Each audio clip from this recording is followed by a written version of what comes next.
A secret from 1880. A mystery unsolved until now. Hear my book presents. The Strange Case of Dr. Jekyll and Mr. Hyde by Robert Louis Stevenson. This audiobook is from a work that is in the public domain. The text was obtained from Project Gutenberg. This is a work of fiction. Names, characters, organizations, places, events, and incidents are either products of the author's imagination or are used fictitiously. Any resemblance to actual persons, living or dead, or actual events is purely coincidental. Story of the Door. Mr. Utterson the lawyer was a man of a rugged countenance that was never lighted by a smile, cold, scanty, and embarrassed in discourse, backward in sentiment, lean, long, dusty, dreary, and yet somehow lovable. At friendly meetings, and when the wine was to his taste, something eminently human beaconed from his eye, something indeed which never found its way into his talk, but which spoke not only in these silent symbols of the after-dinner face, but more often and loudly in the acts of his life. He was austere with himself, drank gin when he was alone to mortify a taste for vintages, and though he enjoyed the theater, had not crossed the doors of one for 20 years. But he had an approved tolerance for others, sometimes wondering, almost with envy, at the high pressure of S.B. Irrits involved in their misdeeds, and in any extremity inclined to help rather than to reprove. "I incline to Cain's heresy," he used to say quaintly. "I let my brother go to the devil in his own way." In this character, it was frequently his fortune to be the last reputable acquaintance and the last good influence in the lives of downgoing men. And to such as these, so long as they came about his chambers, he never marked a shade of change in his demeanor. No doubt the feat was easy to Mr. Utterson, for he was undemonstrative at the best, and even his friendship seemed to be founded in a similar catholicity of good nature. It is the mark of a modest man to accept his friendly circle ready-made from the hands of opportunity, and that was the lawyer's way. His friends were those of his own blood or those whom he had known the longest. His affections, like ivy, were the growth of time. They implied no aptness in the object. Hence, no doubt, the bond that united him to Mr. Richard Enfield, his distant kinsman, the well-known man about town. It was a nut to crack for many, what these two could see in each other, or what subject they could find in common. It was reported by those who encountered them in their Sunday walks that they sigh. D. Nothing looked singularly dull and would hail with obvious relief the appearance of a friend. For all that, the two men put the greatest store by these excursions, counted them the chief jewel of each week, and not only set aside occasions of pleasure, but even resisted the calls of business, that they might enjoy them uninterrupted. It chanced on one of these rambles that their way led them down a by-street in a busy quarter of London. The street was small and what is called quiet, but it drove a thriving trade on the weekdays. The inhabitants were all doing well, it seemed, and all emulously hoping to do better still, and laying out the surplus of their grains in coquetry, so that the shop fronts stood along that thoroughfare with an air of invitation, like rows of smiling saleswomen. Even on Sunday, when it veiled its more florid charms and lay comparatively empty of passage, the street shone out in contrast to its dingy neighborhood, like a fire in a forest, and with its freshly painted shutters, well-polished brasses, and general cleanliness and gaiety of note, instantly caught and pleased the eye of T. He passenger. 2 doors from one corner, on the left hand going east, the line was broken by the entry of a court, and just at that point a certain sinister block of building thrust forward its gable on the street. It was 2 stories high, showed no window, nothing but a door on the lower story and a blind forehead of discolored wall on the upper, and bore in every feature the marks of prolonged and sordid negligence.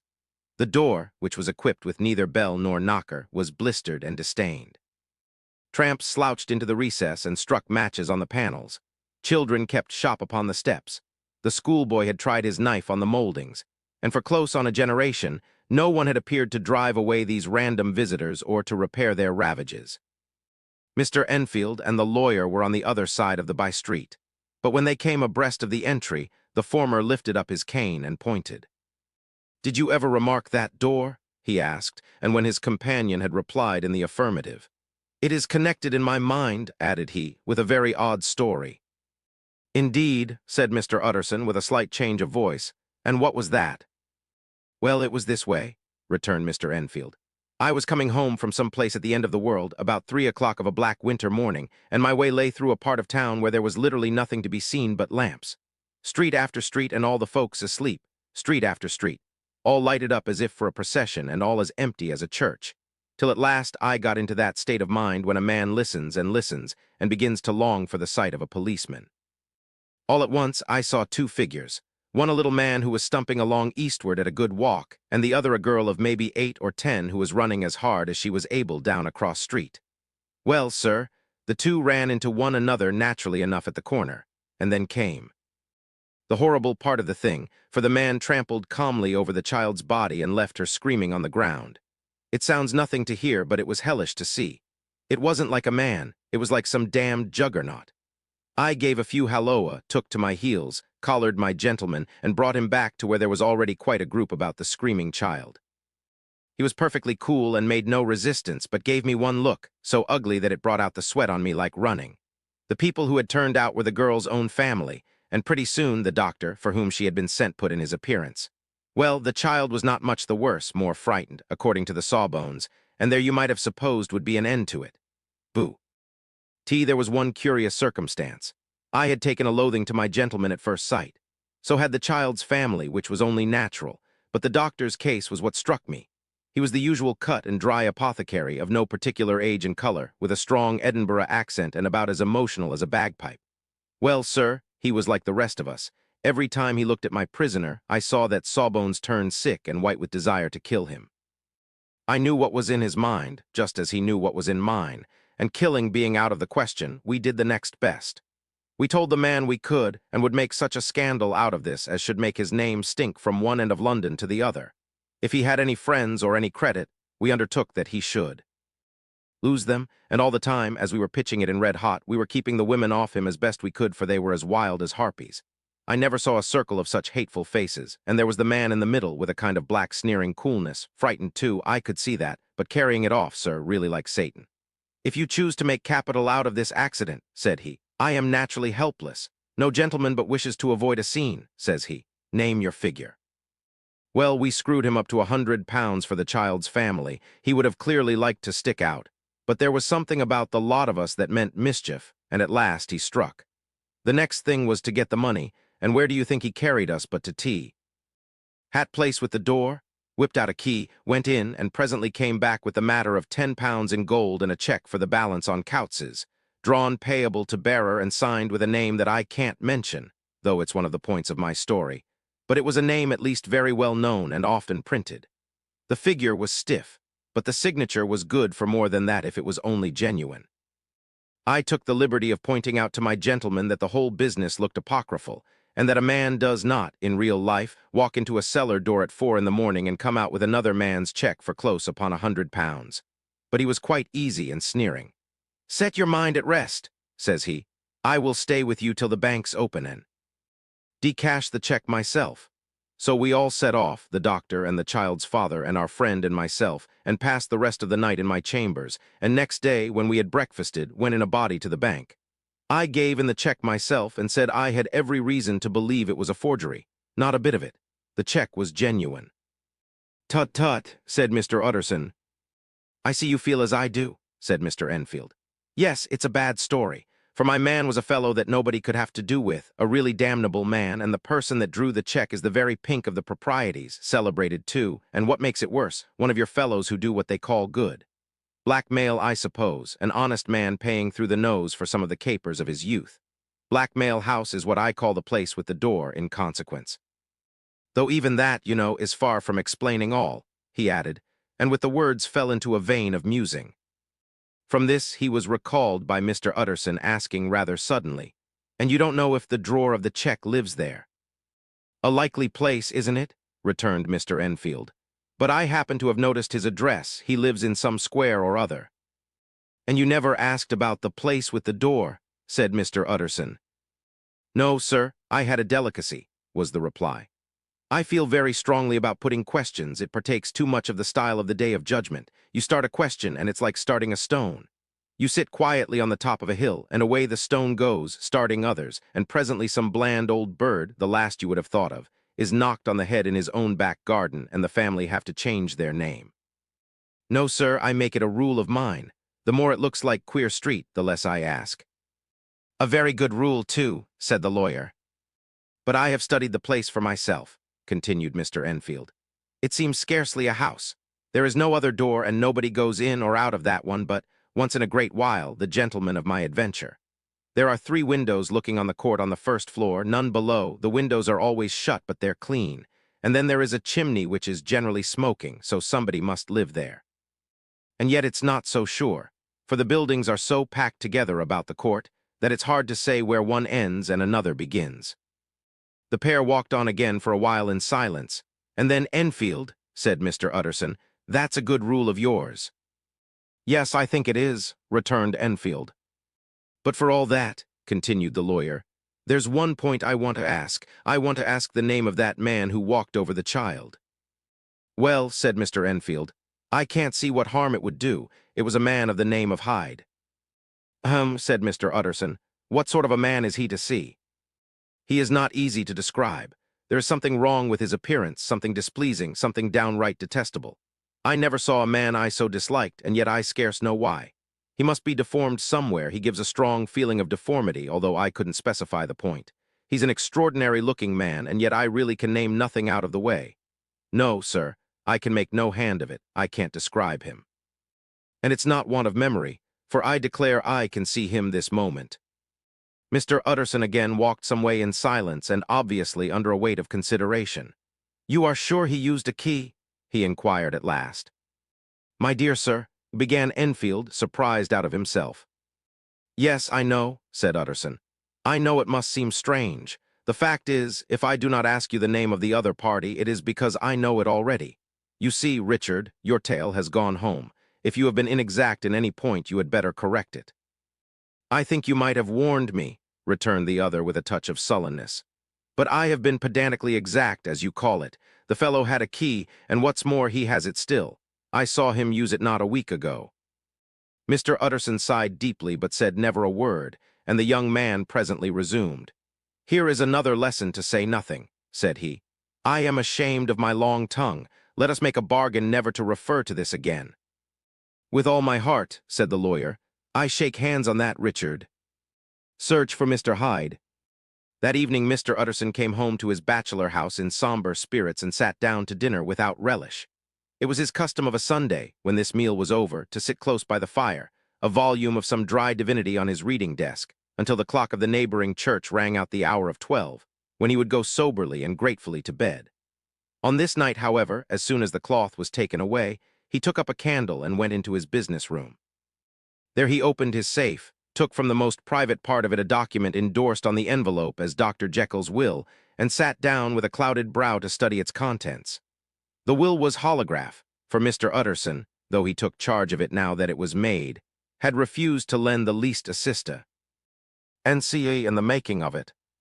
It provided not only that, in case of the decease of Henry Jekyll, M.D., D.C.L., LL.D., F.R.S., etc., all his possessions were to pass into the hands of his friend and benefactor Edward Hyde, but that in case of Dr. Jekyll's disappearance or unexplained absence for any period exceeding 3 calendar months, the said Edward Hyde should step into the said Henry Jekyll's shoes without further delay and free from any burthen or obligation beyond the payment of a few small sums to the members of the doctor's household. This document had long been the lawyer's eyesore. It offended him both as a lawyer and as a lover of the sane and customary sides of life, to whom the fanciful was the immodest. And hitherto it was his ignorance of Mr. Hyde that had swelled. His indignation, now by a sudden turn it was his knowledge. It was already bad enough when the name was but a name of which he could learn no more.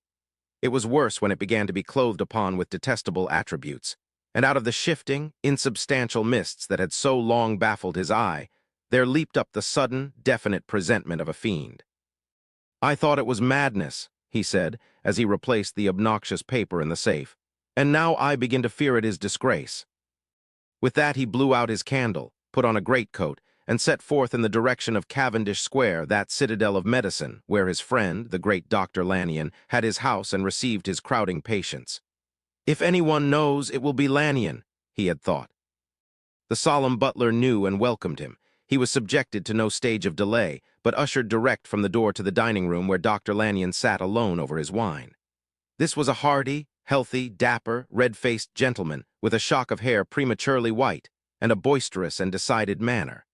At sight of Mr. Utterson, he sprang up from his chair and welcomed him with both hands. The geniality, as was the way of the man, was somewhat theatrical to the eye, but it reposed on genuine feeling. For these two were old friends, old mates both at school and college, both thorough respecters of themselves and of each other, and what does not always follow, men who thoroughly enjoyed each other's company. After a little rambling talk, the lawyer led up to the subject which so disagreeably preoccupied his mind. "I suppose, Lanyon," said he, "you and I must be the two oldest friends that Henry Jekyll has." "I wish the friends were younger," chuckled Dr. Lanyon, "but I suppose we are, and what of that? I see little of him now." "Indeed," said Utterson, "I thought you had a bond of common interest." "We had," was the reply, "but it is more than 10 years since Henry Jekyll became too fanciful for me. He began to go wrong in mind, and though of course I continue to take an interest in him for old sake's sake, as they say, I see and I have seen devilish little of the man. Such unscientific balderdash," added the doctor, flushing suddenly purple, "would have estranged Damon and Pythias." This little spirit of temper was somewhat of a relief to Mr. Utterson. They have only differed on some point of science, he thought, and being a man of no scientific passions, except in the matter of conveyancing, he even added, "It is nothing worse than that." He gave his friend a few seconds to recover his composure, and then approached the question he had come to put. "Did you ever come across a protege of his, one Hyde?" he asked. "Hyde," repeated Lanyon. "No, never heard of him since my time." That was the amount of information that the lawyer carried back with him to the great, dark bed on which he tossed to and fro, until the small hours of the morning began to grow large. It was a night of little ease to his toiling mind, toiling in mere darkness and besieged by questions. 6 o'clock struck on the bells of the church that was so conveniently near to Mr. Utterson's dwelling, and still he was digging at the problem. Hitherto it had touched him on the intellectual side alone, but now his imagination also was engaged, or rather enslaved. And as he lay and tossed in the gross darkness of the night and the curtained room, Mr. Enfield's tale went by before his mind in a scroll of lighted pictures. He would be aware of the great field of lamps of a nocturnal city, then of the figure of a man walking swiftly, then of a child running from the Dr. S., and then these met, and that human juggernaut trod the child down and passed on regardless of her screams. Or else he would see a room in a rich house, where his friend lay asleep, dreaming and smiling at his dreams, and then the door of that room would be opened, the curtains of the bed plucked apart, the sleeper recalled, and lo, there would stand by his side a figure to whom power was given, and even at that dead hour he must rise and do its bidding. The figure in these two phases haunted the lawyer all night, and if at any time he dozed over, it was but to see it glide more stealthily through sleeping houses, or move the more swiftly and still the more swiftly, even to dizziness, through wider labyrinths of lamplighted city, and at every street corner crush a child and leave her screaming. And still the figure had no face by which he might know it. Even in his dreams, it had no face, or one that baffled him and melted before his eyes, and thus it was that there sprang up and grew apace in the lawyer's mind a singularly strong, almost an inordinate, curiosity to behold the features of the real Mr. Hyde. If he could but once set eyes on him, he thought the mystery would lighten and perhaps roll altogether away, as was the habit of mysterious things when well examined. He might see a reason for his friend's strange preference or bondage, call it which you please, and even for the startling clause of the will. At least it would be a face worth seeing, the face of a man who was without bowels of mercy, a face which had but to show itself to raise up, in the mind of the unimpressionable Enfield, a spirit of enduring hatred. From that time forward, Mr. Utterson began to haunt the door in the by-street of shops. In the morning before office hours, at noon when business was plenty, and time scarce, at night under the face of the fogged city moon, by all lights and at all hours of solitude or concourse, the lawyer was to be found on his chosen post. If he be Mr. Hyde, he had thought, I shall be Mr. Seek. And at last his patience was rewarded. It was a fine, dry night, frost in the air, the streets as clean as a ballroom floor, the lamps, unshaken by any wind, drawing a regular pattern of light and shadow. By 10 o'clock, when the shops were closed, the by-street was very solitary and, in spite of the low growl of London from all round, very silent. Small sounds carried far. Domestic sounds out of the houses were clearly audible on either side of the roadway, and the rumor of the approach of any passenger preceded him by a long time. Mr. Utterson had been some minutes at his post, when he was aware of an odd light footstep drawing near. In the course of his nightly patrols, he had long grown accustomed to the quaint effect with which the footfalls of a single person, while he is sent a great way off, suddenly spring out distinct from the vast hum and clatter of the city. Yet his attention had never before been so sharply and decisively arrested, and it was with a strong, superstitious prevision of success that he withdrew into the entry of the court. The steps drew swiftly nearer and swelled out suddenly louder as they turned the end of the street. The lawyer, looking forth from the entry, could soon see what manner of man he had to deal with. He was small and very plainly dressed, and the look of him, even at that distance, went somehow strongly against the watcher's inclination. But he made straight for the door, crossing the roadway to save time, and as he came, he drew a key from his pocket like one approaching home. Mr. Utterson stepped out and touched him on the shoulder as he passed. "Mr. Hyde, I think." Mr. Hyde shrank back with a hissing intake of the breath.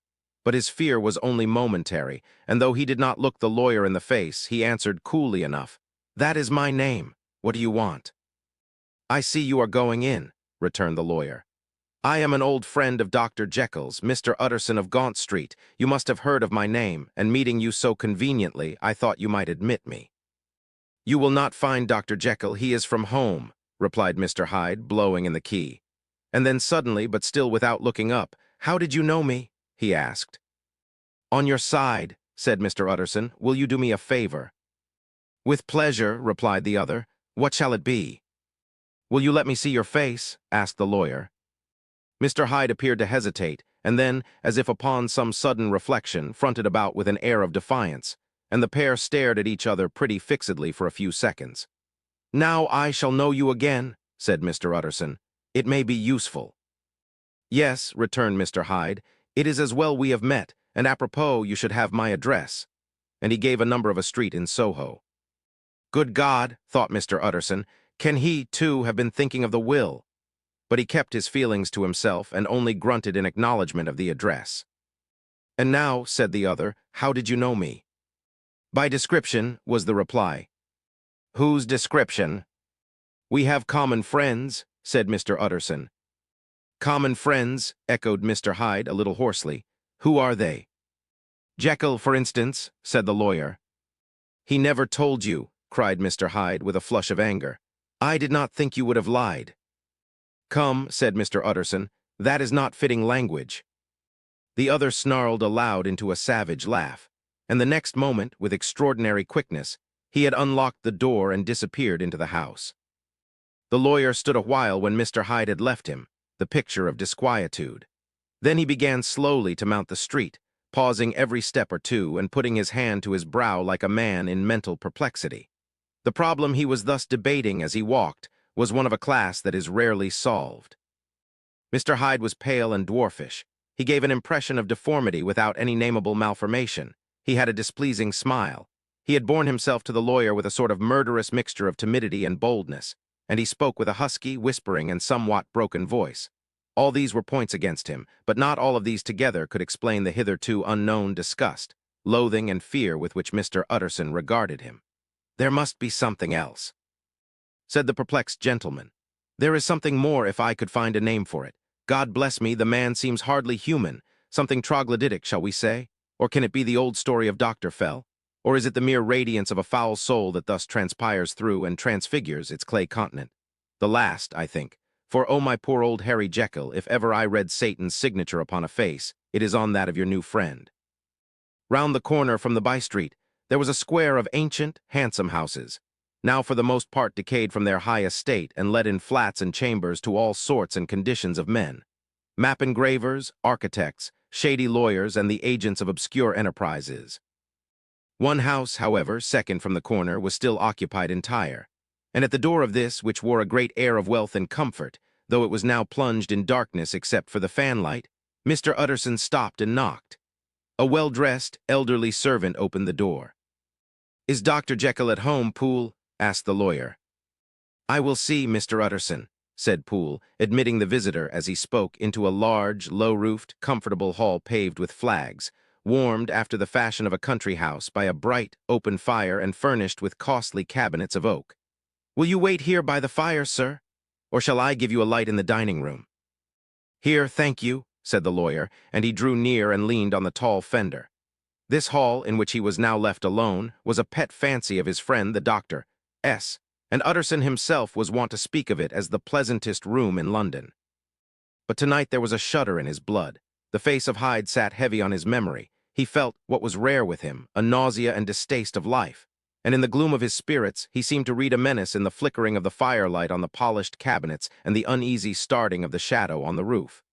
He was ashamed of his relief when Poole presently returned to announce that Dr. Jekyll was gone out. "I saw Mr. Hyde go in by the old dissecting room, Poole," he said. "Is that right when Dr. Jekyll is from home?" "Quite right, Mr. Utterson, sir," replied the servant. "Mr. Hyde has a key." "Your master seems to repose a great deal of trust in that young man, Poole," resumed the other musingly. "Yes, sir, he does indeed," said Poole. "We have all orders to obey him." "I do not think I ever met Mr. Hyde," asked Utterson. "Oh, dear no, sir. He never dines here," replied the butler. "Indeed, we see very little of him on this side of the house. He mostly comes and goes by the laboratory." "Well, good night, Poole." "Good night, Mr. Utterson." And the lawyer set out homeward with a very heavy heart. "Poor Harry Jekyll," he thought. "My mind misgives me he is in deep waters. He was wild when he was young, a long while ago to be sure, but in the law of God there is no statute of limitations.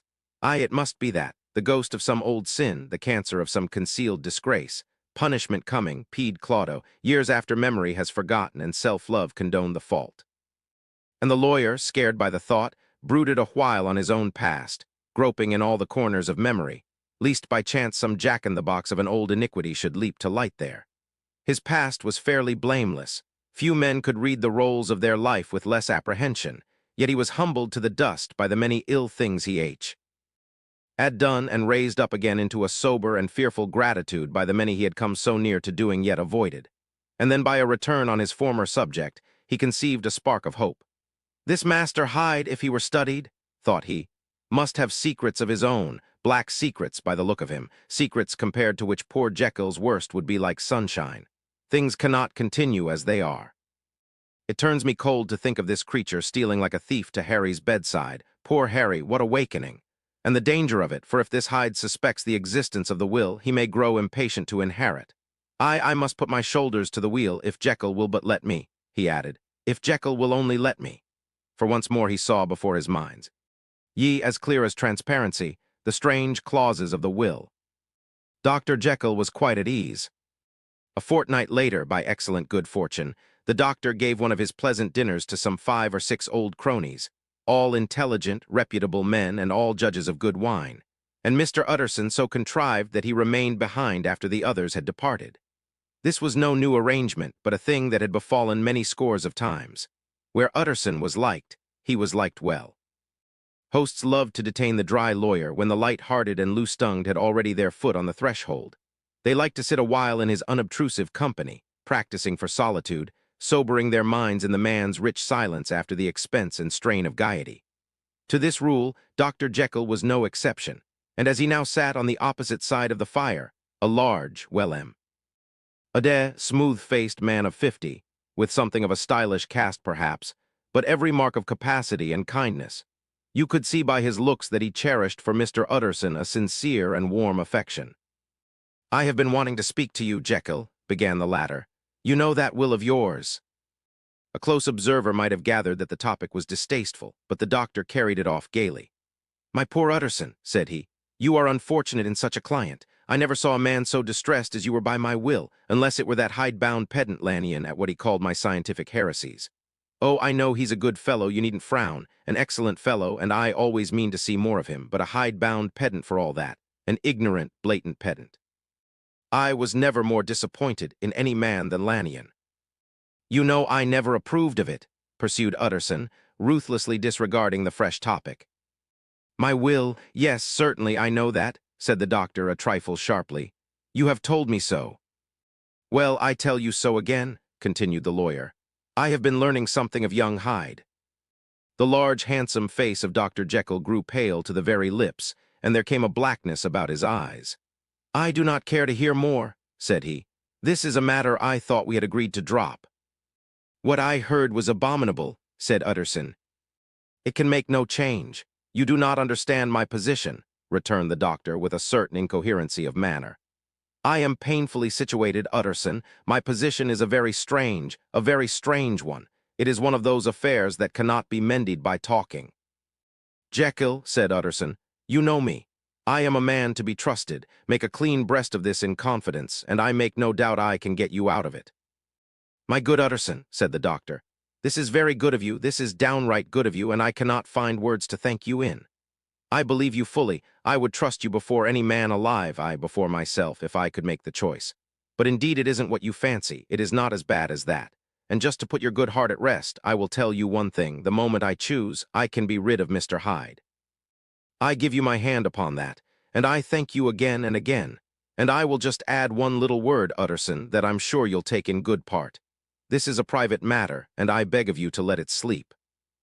Utterson reflected a little, looking in the fire. I have no doubt you are perfectly right, he said at last, getting to his feet. Well, but since we have touched upon this business, and for the last time I hope, continued the doctor, there is one point I should like you to understand. I have really a very great interest in poor Hyde. I know you have seen him, he told me so, and I fear he was rude.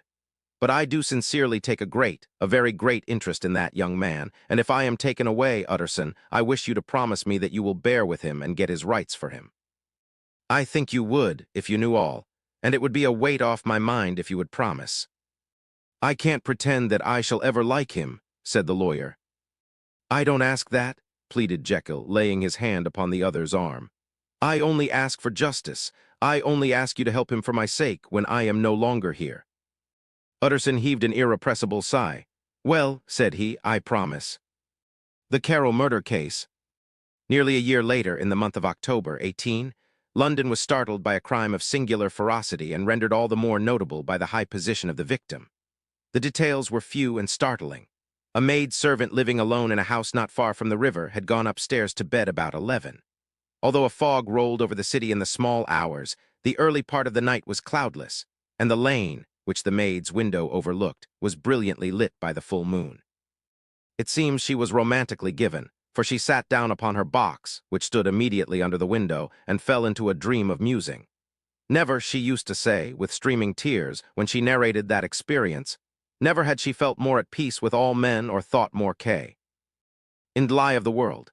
And as she so sat, she became aware of an aged, beautiful gentleman with white hair, drawing near along the lane, and advancing to meet him, another and very small gentleman, to whom at first she paid less attention. When they had come within speech, which was just under the maid's eyes, the older man bowed and accosted the other with a very pretty manner of politeness. It did not seem as if the subject of his address were of great importance. Indeed, from his pointing, it sometimes appeared as if he were only inquiring his way. But the moon shone on his face as he spoke, and the girl was pleased to watch it. It seemed to breathe such an innocent and old-world kindness of disposition, yet with something high, too, as of a well-founded self-content. Presently I wandered to the other, and she was surprised to recognize in him a certain Mr. Hyde, who had once visited her master and for whom she had conceived a dislike.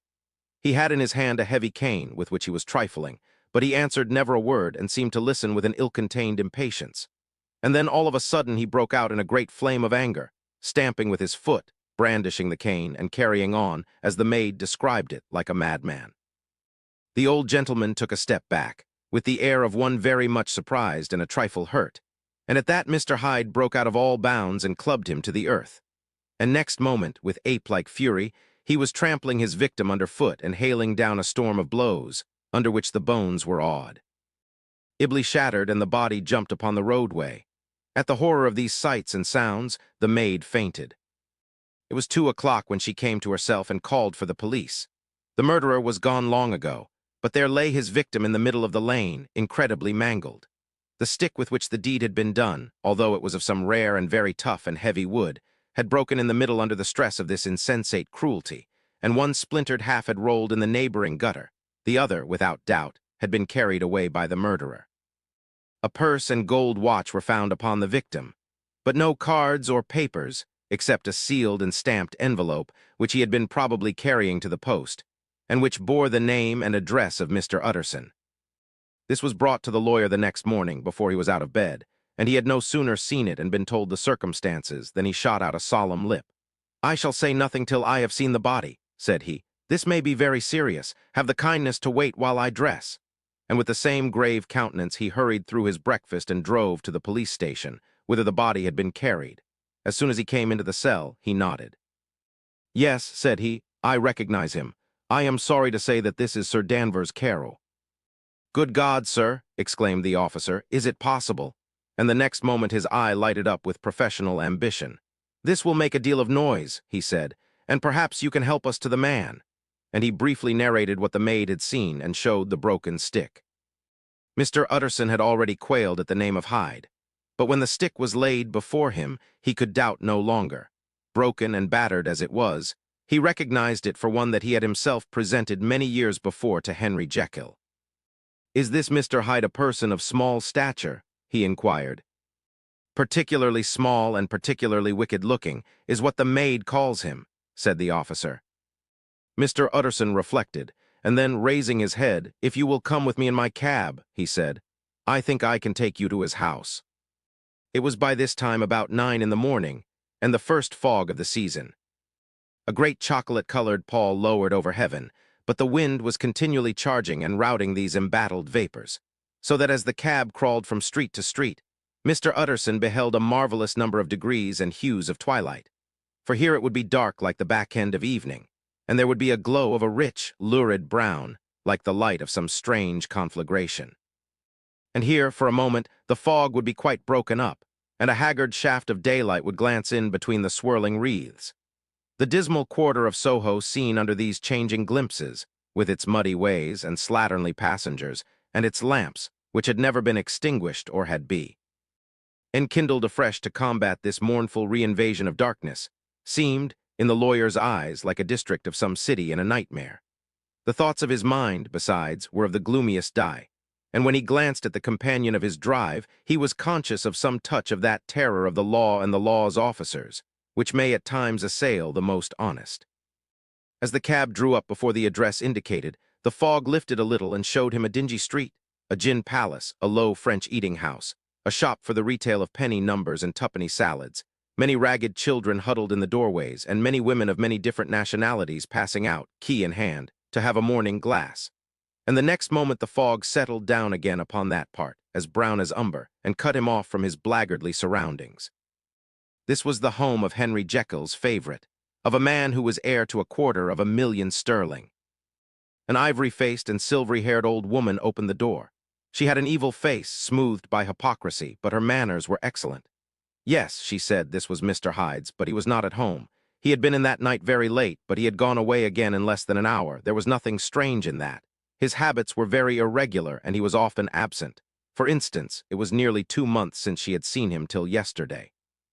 "Very well, then, we wish to see his rooms," said the lawyer, and when the woman began to declare it was impossible, "I had better tell you who this person is," he added. "This is Inspector Newcomen of Scotland Yard." A flash of odious joy appeared upon the woman's face. "Ah," said she, "he is in trouble. What has he done?" Mr. Utterson and the inspector exchanged glances. "He don't seem a very popular character," observed the latter. "And now, my good woman, just let me and this gentleman have a look about us." In the whole extent of the house, which but for the old woman remained otherwise empty, Mr. Hyde had only used a couple of rooms, but these were furnished with luxury and good taste. A closet was filled with wine, the plate was of silver, the napery elegant. A good picture hung upon the walls, a gift, as Utterson supposed, from Henry Jekyll, who was much of a connoisseur, and the carpets were of many plies and agreeable in color. At this moment, however, the rooms bore every mark of having been recently and hurriedly ransacked. Clothes lay about the floor, with their pockets inside out. Lock-fast drawers stood open, and on the hearth there lay a pile of gray ashes, as though many papers had been burned. From these embers the inspector disinterred the butt end of a green check bow. Okay, which had resisted the action of the fire, the other half of the stick was found behind the door, and as this clinched his suspicions, the officer declared himself delighted. A visit to the bank, where several £1,000s were found to be lying to the murderer's credit, completed his gratification. "You may depend upon it, sir," he told Mr. Utterson. "I have him in my hand. He must have lost his head, or he never would have left the stick or, above all, burned the check book. Why, money's life to the man. We have nothing to do but wait for him at the bank and get out the handbills." This last, however, was not so easy of accomplishment, for Mr. Hyde had numbered few familiars. Even the master of the servant maid had only seen him twice. His family could nowhere be traced. He had never been photographed, and the few who could describe him differed widely, as common observers will. Only on one point were they agreed, and that was the haunting sense of unexpressed deformity with which the fugitive impressed his beholders. Incident of the letter. It was late in the afternoon, when Mr. Utterson found his way to Dr. Jekyll's door, where he was at once admitted by Poole, and carried down by the kitchen offices and across a yard which had once been a garden, to the building which was indifferently known as the laboratory or dissecting rooms. The doctor had bought the house from the heirs of a celebrated surgeon, and his own tastes being rather chemical than anatomical, had changed the destination of the block at the bottom of the garden. It was the first time that the lawyer had been received in that part of his friend's quarters, and he eyed the dingy, windowless structure with curiosity, and gazed round with a distasteful sense of strangeness as he crossed the theater, once crowded with eager students and now lying gaunt and silent, the tables laden with chemical apparatus, the floor strewn with crates and littered with packing straw, and the light falling dimly through the foggy cupola. At the further end, a flight of stairs mounted to a door covered with red baize, and through this, Mr. Utterson was at last received into the doctor's cabinet. It was a large room fitted round with glass presses, furnished, among other things, with a cheval glass and a business table, and looking out upon the court by 3 dusty windows barred with iron. The fire burned in the grate, a lamp was set lighted on the chimney shelf, for even in the houses the fog began to lie thickly, and there, close up to the warmth, sat Dr. Jekyll, looking deathly sick. He did not rise to meet his visitor, but held out a cold hand, and bade him welcome in a changed voice. "And now," said Mr. Utterson, as soon as Poole had left them, "you have heard the news." The doctor shuddered. "They were crying it in the square," he said. "I heard them in my dining room." "One word," said the lawyer. "Kara was my client, but so are you, and I want to know what I am doing. You have not been mad enough to hide this fellow." "Utterson, I swear to God," cried the doctor, "I swear to God I will never set eyes on him again. I bind my honor to you that I am done with him in this world. It is all at an end. And indeed he does not want my help. You do not know him as I do. He is safe. He is quite safe. Mark my words, he will never more be heard of." The lawyer listened gloomily. He did not like his friend's feverish manner. "You seem pretty sure of him," said he, "and for your sake I hope you may be right. If it came to a trial, your name might appear." "I am quite sure of him," replied Jekyll. "I have grounds for certainty that I cannot share with anyone, but there is one thing on which you may advise me. I have received a letter, and I am at a loss whether I should show it to the police. I should like to leave it in your hands, Utterson. You would judge wisely, I am sure. I have so great a trust in you." "You fear, I suppose, that it might lead to his detection?" asked the lawyer. "No," said the other. "I cannot say that I care what becomes of Hyde. I am quite done with him. I was thinking of my own character, which this hateful business has rather exposed." Utterson ruminated a while. He was surprised at his friend's selfishness, and yet relieved by it. "Well," said he at last, "let me see the letter." The letter was written in an odd, upright hand and signed Edward Hyde, and it signified, briefly enough, that the writer's benefactor, Dr. Jekyll, whom he had long so unworthily repaid for 1,000 generosities, need labor under no alarm for his safety, as he had means of escape on which he placed assured dependence. The lawyer liked this letter well enough. It put a better color on the intimacy than he had looked for, and he blamed himself for some of his past suspicions. "Have you the envelope?" he asked.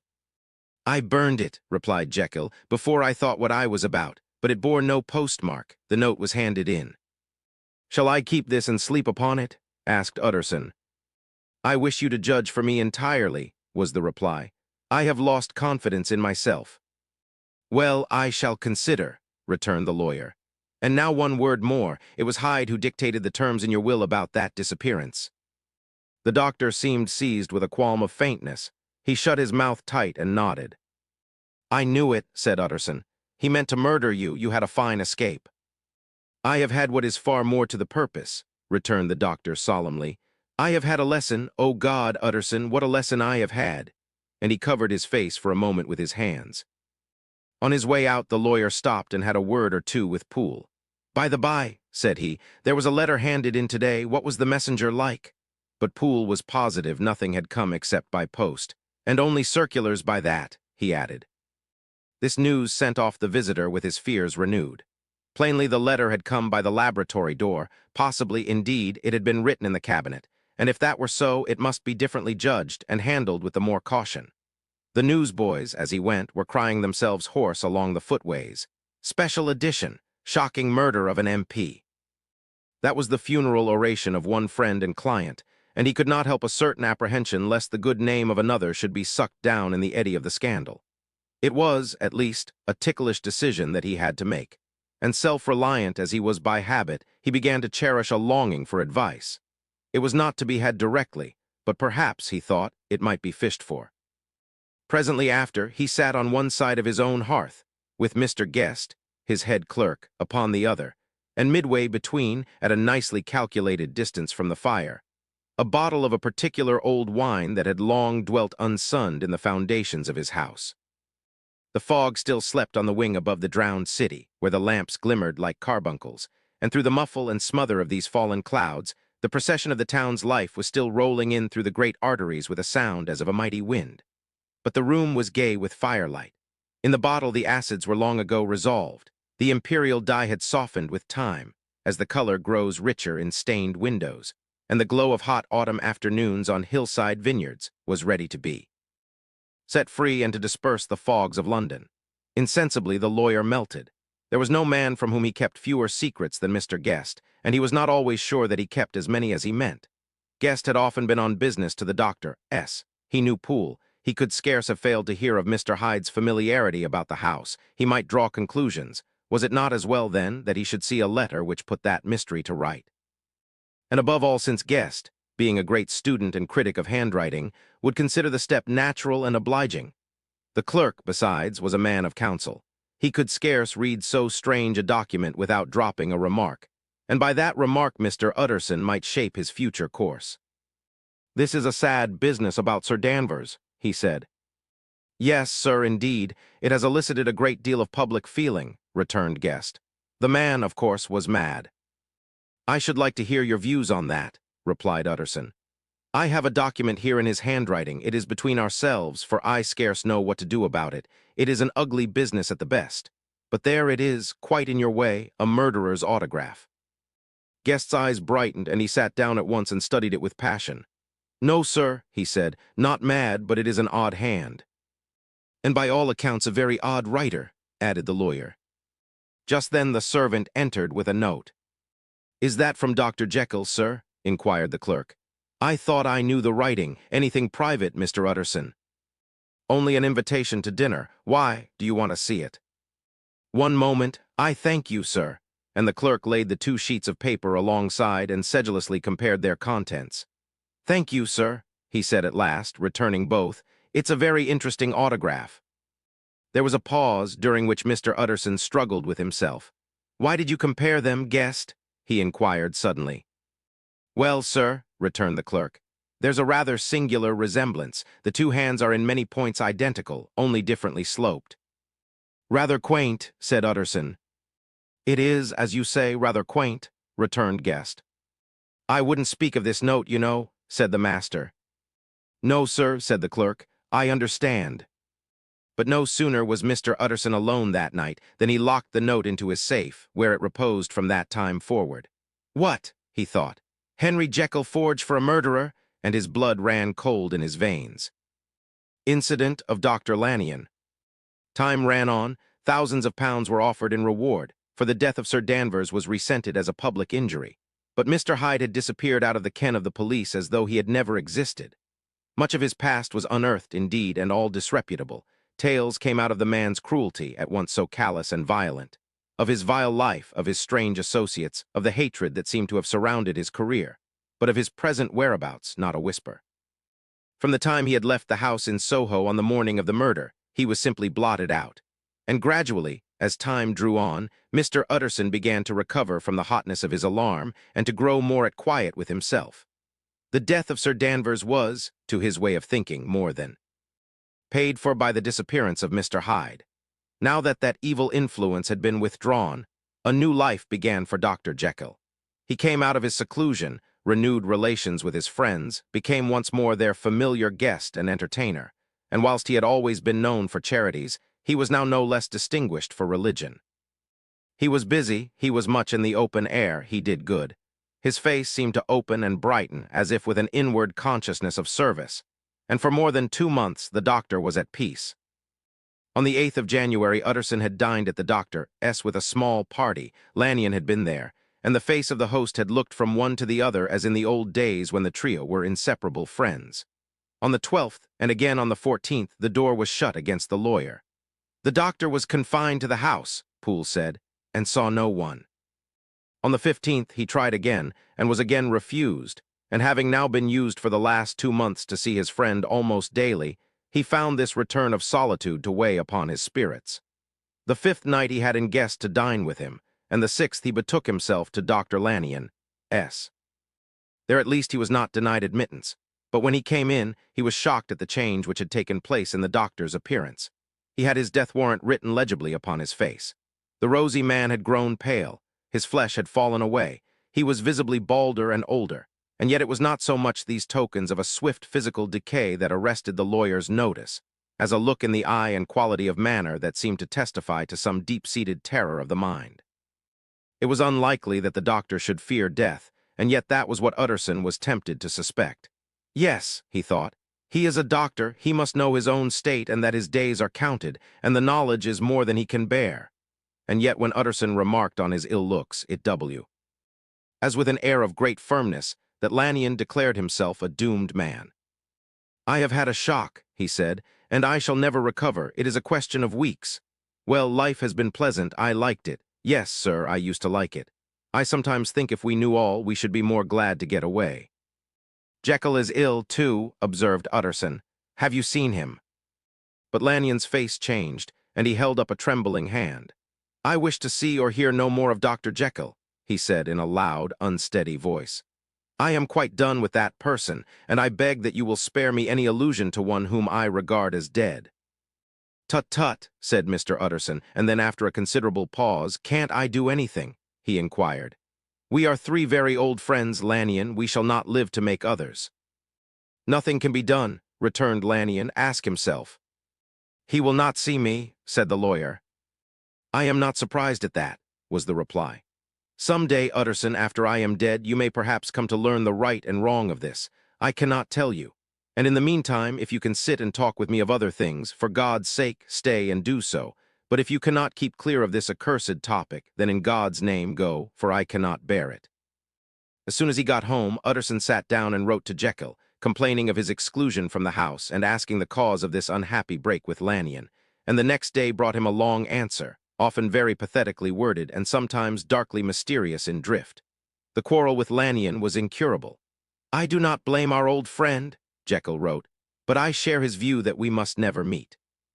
I mean from henceforth to lead a life of extreme seclusion. You must not be surprised, nor must you doubt my friendship if my door is often shut even to you. You must suffer me to go my own dark way. I have brought on myself a punishment and a danger that I cannot name. If I am the chief of sinners, I am the chief of sufferers also. I could not think that this earth conta in it a place for sufferings and terrors so unmanning, and you can do but one thing, Utterson, to lighten this destiny, and that is to respect my silence." Utterson was amazed. The dark influence of Hyde had been withdrawn. The doctor had returned to his old tasks and amities. A week ago, the prospect had smiled with every promise of a cheerful and an honored age. And now, in a moment, friendship and peace of mind and the whole tenor of his life were wrecked. So great and unprepared a change pointed to madness. But in view of Lanyon's manner and words, there must lie for it some deeper ground. A week afterwards, Dr. Lanyon took to his bed, and in something less than a fortnight he was dead.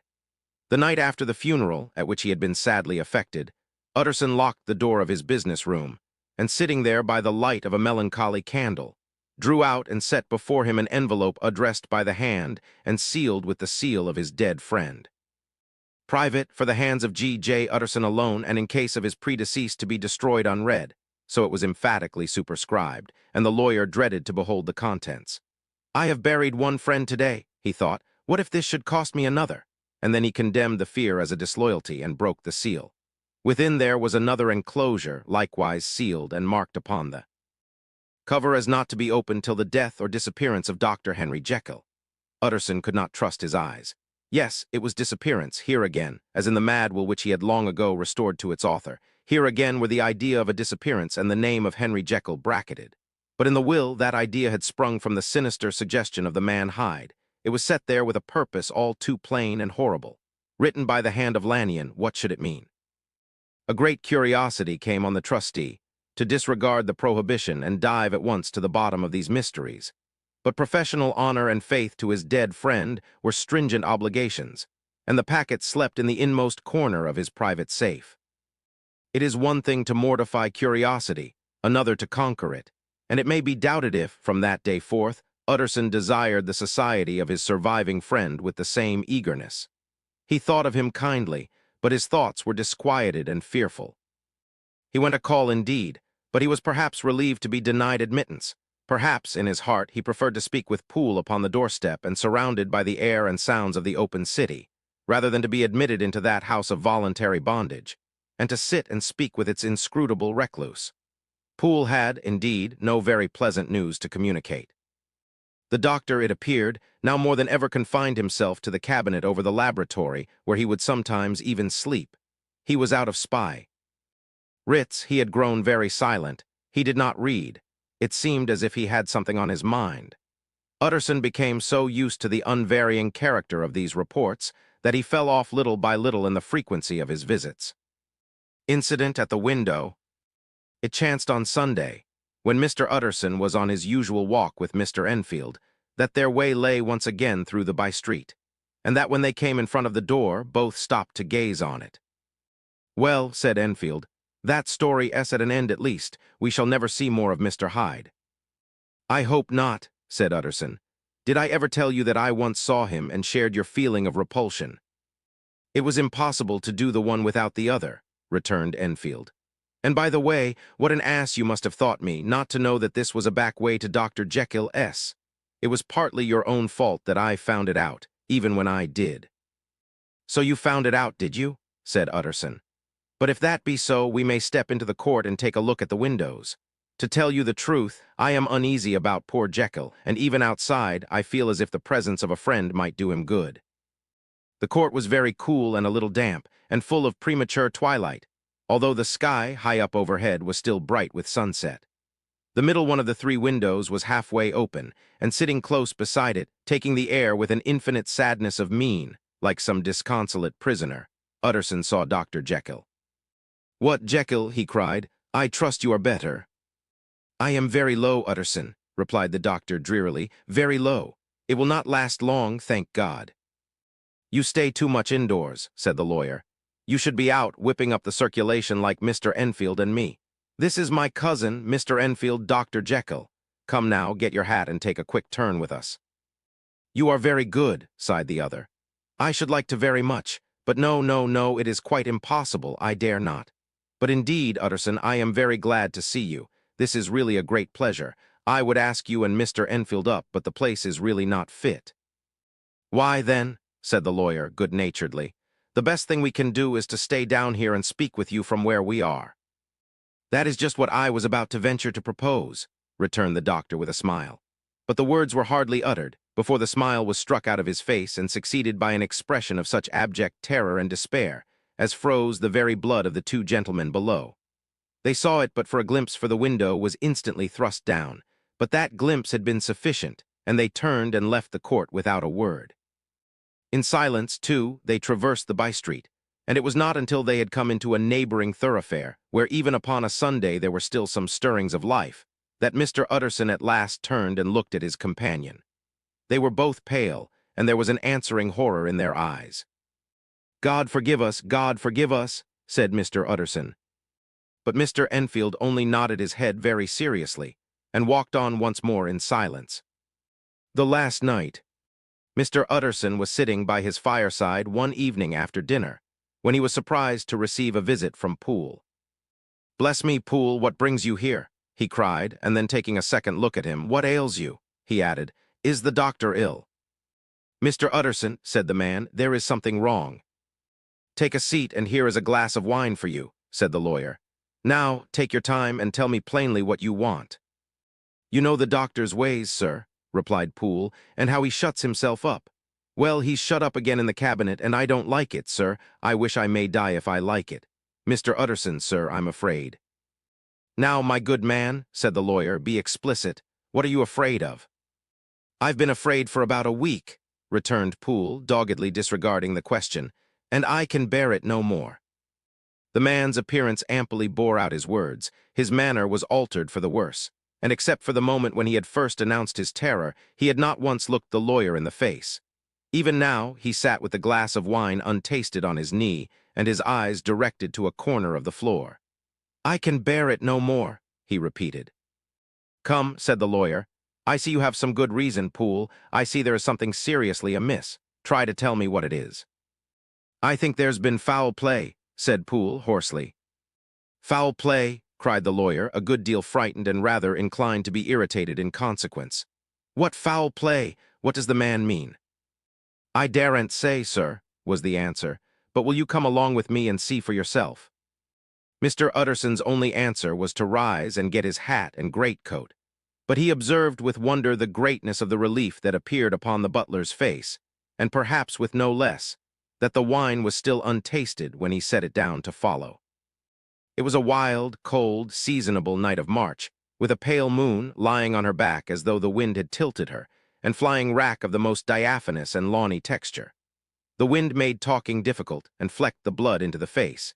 It seemed to have swept the streets unusually bare of passengers, besides, for Mr. Utterson thought he had never seen that part of London so deserted. He could have wished it otherwise. Never in his life had he been conscious of so sharp a wish to see and touch his fellow creatures, for struggle as he might, there was borne in upon his mind a crushing anticipation of calamity. The square, when they got there, was full of wind and dust, and the thin trees in the garden were lashing themselves along the railing. Poole, who had kept the way a pace or two ahead, now pulled up in the middle of the pavement, and in spite of the biting weather, took off his hat and mopped his brow with a red pocket handkerchief. But for all the hurry of his coming, these were not the dews of exertion that he wiped away, but the moisture of some strangling anguish. For his face was white and his voice, when he spoke, harsh and broken. "Well, sir," he said, "here we are, and God grant there be nothing wrong." "Amen, Poole," said the lawyer. Thereupon the servant knocked in a very guarded manner. The door was opened on the chain, and a voice asked from within, "Is that you, Poole?" "It's all right," said Poole. "Open the door." The hall, when they entered it, was brightly lighted up. The fire was built high, and about the hearth the whole of the servants, men and women, stood huddled together like a flock of sheep. At the sight of Mr. Utterson, the housemaid broke into hysterical whimpering, and the cook, crying out, "Bless God! It's Mr. Utterson," ran forward as if to take him in her arms. What, are you all here?" said the lawyer peevishly. "Very irregular, very unseemly. Your master would be far from pleased." "They're all afraid," said Poole. Blank silence followed, no one protesting. Only the maid lifted her voice and now wept loudly. "Hold your tongue," Poole said to her with a ferocity of accent that testified to his own jangled nerves. And indeed, when the girl had so suddenly raised the note of her lamentation, they had all started and turned towards the inner door with faces of dreadful expectation. "And now," continued the butler, addressing the knife boy, "reach me a candle, and we'll get this through hands at once." And then he begged Mr. Utterson to follow him and led the way to the back garden. "Now, sir," said he, "you come as gently as you can. I want you to hear, and I don't want you to be heard. And see here, sir, if by any chance he was to ask you in, don't go." Mr. Utterson's nerves, at this unlooked-for termination, gave a jerk that nearly threw him from his balance. But he recollected his courage and followed the butler into the laboratory building through the surgical theater, with its lumber of crates and bottles, to the foot of the stair. Here Poole motioned him to stand on one side and listen, while he himself, setting down the candle and making a great and obvious call on his resolution, mounted the steps and knocked with a somewhat uncertain hand on the red baize of the cabinet door. "Mr. Utterson, sir, asking to see you," he called, and even as he did so, once more violently signed to the lawyer to give ear. A voice answered from within. "Tell him I cannot see anyone," it said complainingly. "Thank you, sir," said Poole, with a note of something like triumph in his voice. And taking up his candle, he led Mr. Utterson back across the yard and into the great kitchen, where the fire was out and the beetles were leaping on the floor. "Sir," he said, looking Mr. Utterson in the eyes, Was that my master's voice? It seems much changed, replied the lawyer, very pale, but giving look for look. Changed? Well, yes, I think so, said the butler. Have I been 20 years in this man's house to be deceived about his voice? No, sir, master, made away with. He was made away with 8 days ago when we heard him cry out upon the name of God, and who's in there instead of him, and why it stays there, is a thing that cries to heaven, Mr. Utterson. This is a very strange tale, Poole. This is rather a wild tale, my man, said Mr. Utterson, biting his finger. Suppose it were as you suppose, supposing Dr. Jekyll to have been, well, murdered, what could induce the murderer to stay? That won't hold water, it doesn't commend itself to reason. Well, Mr. Utterson, you are a hard man to satisfy, but I'll do it yet, said Poole. All this last week you must know him or it, whatever it is that lives in that cabinet, has been crying night and day for some sort of medicine and cannot get it to his mind. It was sometimes his way, the master, that is, to write his orders on a sheet of paper and throw it on the stair. We've had nothing else this week back, nothing but papers and a closed door and the very meals left there to be smuggled in when nobody was looking. Well, sir, every day, aye, and twice and thrice in the same day, there have been orders and complaints, and I have been sent flying to all the wholesale chemists in town. Every time I brought the stuff back, there would be another paper telling me to return it because it was not pure, and another order to a different firm. This drug is wanted bitter bad, sir, whatever for. Have you any of these papers? Asked Mr. Utterson. Poole felt in his pocket and handed out a crumpled note, which the lawyer, bending nearer to the candle, carefully examined. Its contents ran thus: Dr. Jekyll presents his compliments to Messrs. Maw. He assures them that their last sample is impure and quite useless for his present purpose. In the year 18, Dr. J. purchased a somewhat large quantity from Messrs. He now begs them to search with most sedulous care, and should any of the same quality be left, forward it to him at once. Expense is no consideration. The importance of this to Dr. J. can hardly be exaggerated. So far the letter had run composedly enough, but here, with a sudden splutter of the pen, the writer's emotion had broken loose. For God's sake, he added, find me some of the old.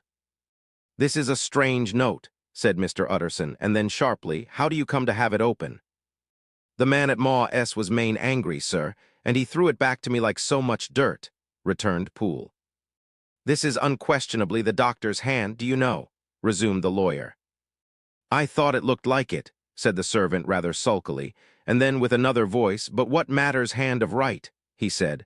I've seen him. Seen him, repeated Mr. Utterson. Well, that's it, said Poole. It was this way. I came suddenly into the theater from the garden. It seems he had slipped out to look for this drug or whatever it is, for the cabinet door was open, and there he was at the far end of the room digging among the crates. He looked up when I came in, gave a kind of cry, and whipped upstairs into the cabinet. It was but for 1 minute that I saw him, but the hair stood upon my head like quills. Sir, if that was my master, why had he a mask upon his face? If it was my master, why did he cry out like a rat and run from me? I have served him long enough, and then... The man paused and passed his hand over his face. These are all very strange circumstances, said Mr. Utterson, but I think I begin to see daylight. Your master, Poole, is plainly seized with one of those maladies that both torture and deform the sufferer. Hence, for aught I know, the alteration of his voice. Hence the mask and the avoidance of his friends. Hence his eagerness to find this drug, by means of which the poor soul retains some hope of ultimate recovery. God grant that he be not deceived. There is my explanation. It is sad enough, Poole, aye, and appalling to consider. But it is plain and natural, hangs well together, and delivers us from all exorbitant alarms.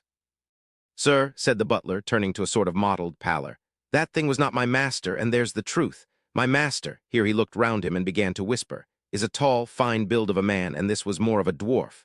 Utterson attempted to protest. Oh, sir, cried Poole, do you think I do not know my master after 20 years? Do you think I do not know where his head comes to in the cabinet door, where I saw him every morning of my life? No, sir, that thing in the mask was never Dr. Jekyll. God knows what it was, but it was never Dr. Jekyll, and it is the belief of my heart that there was murder done. Poole, replied the lawyer, if you say that, it will become my duty to make certain. Much as I desire to spare your master's feelings, much as I am puzzled by this note which seems to prove him to be still alive, I shall consider it my duty to break in that door. Ah, Mr. Utterson, that's talking, cried the butler. And now comes the second question, resumed Utterson. "Who is going to do it?" "Why, you and me, sir," was the undaunted reply. "That's very well said," returned the lawyer. "And whatever comes of it, I shall make it my business to see you are no loser." "There is an axe in the theater," continued Poole, "and you might take the kitchen poker for yourself."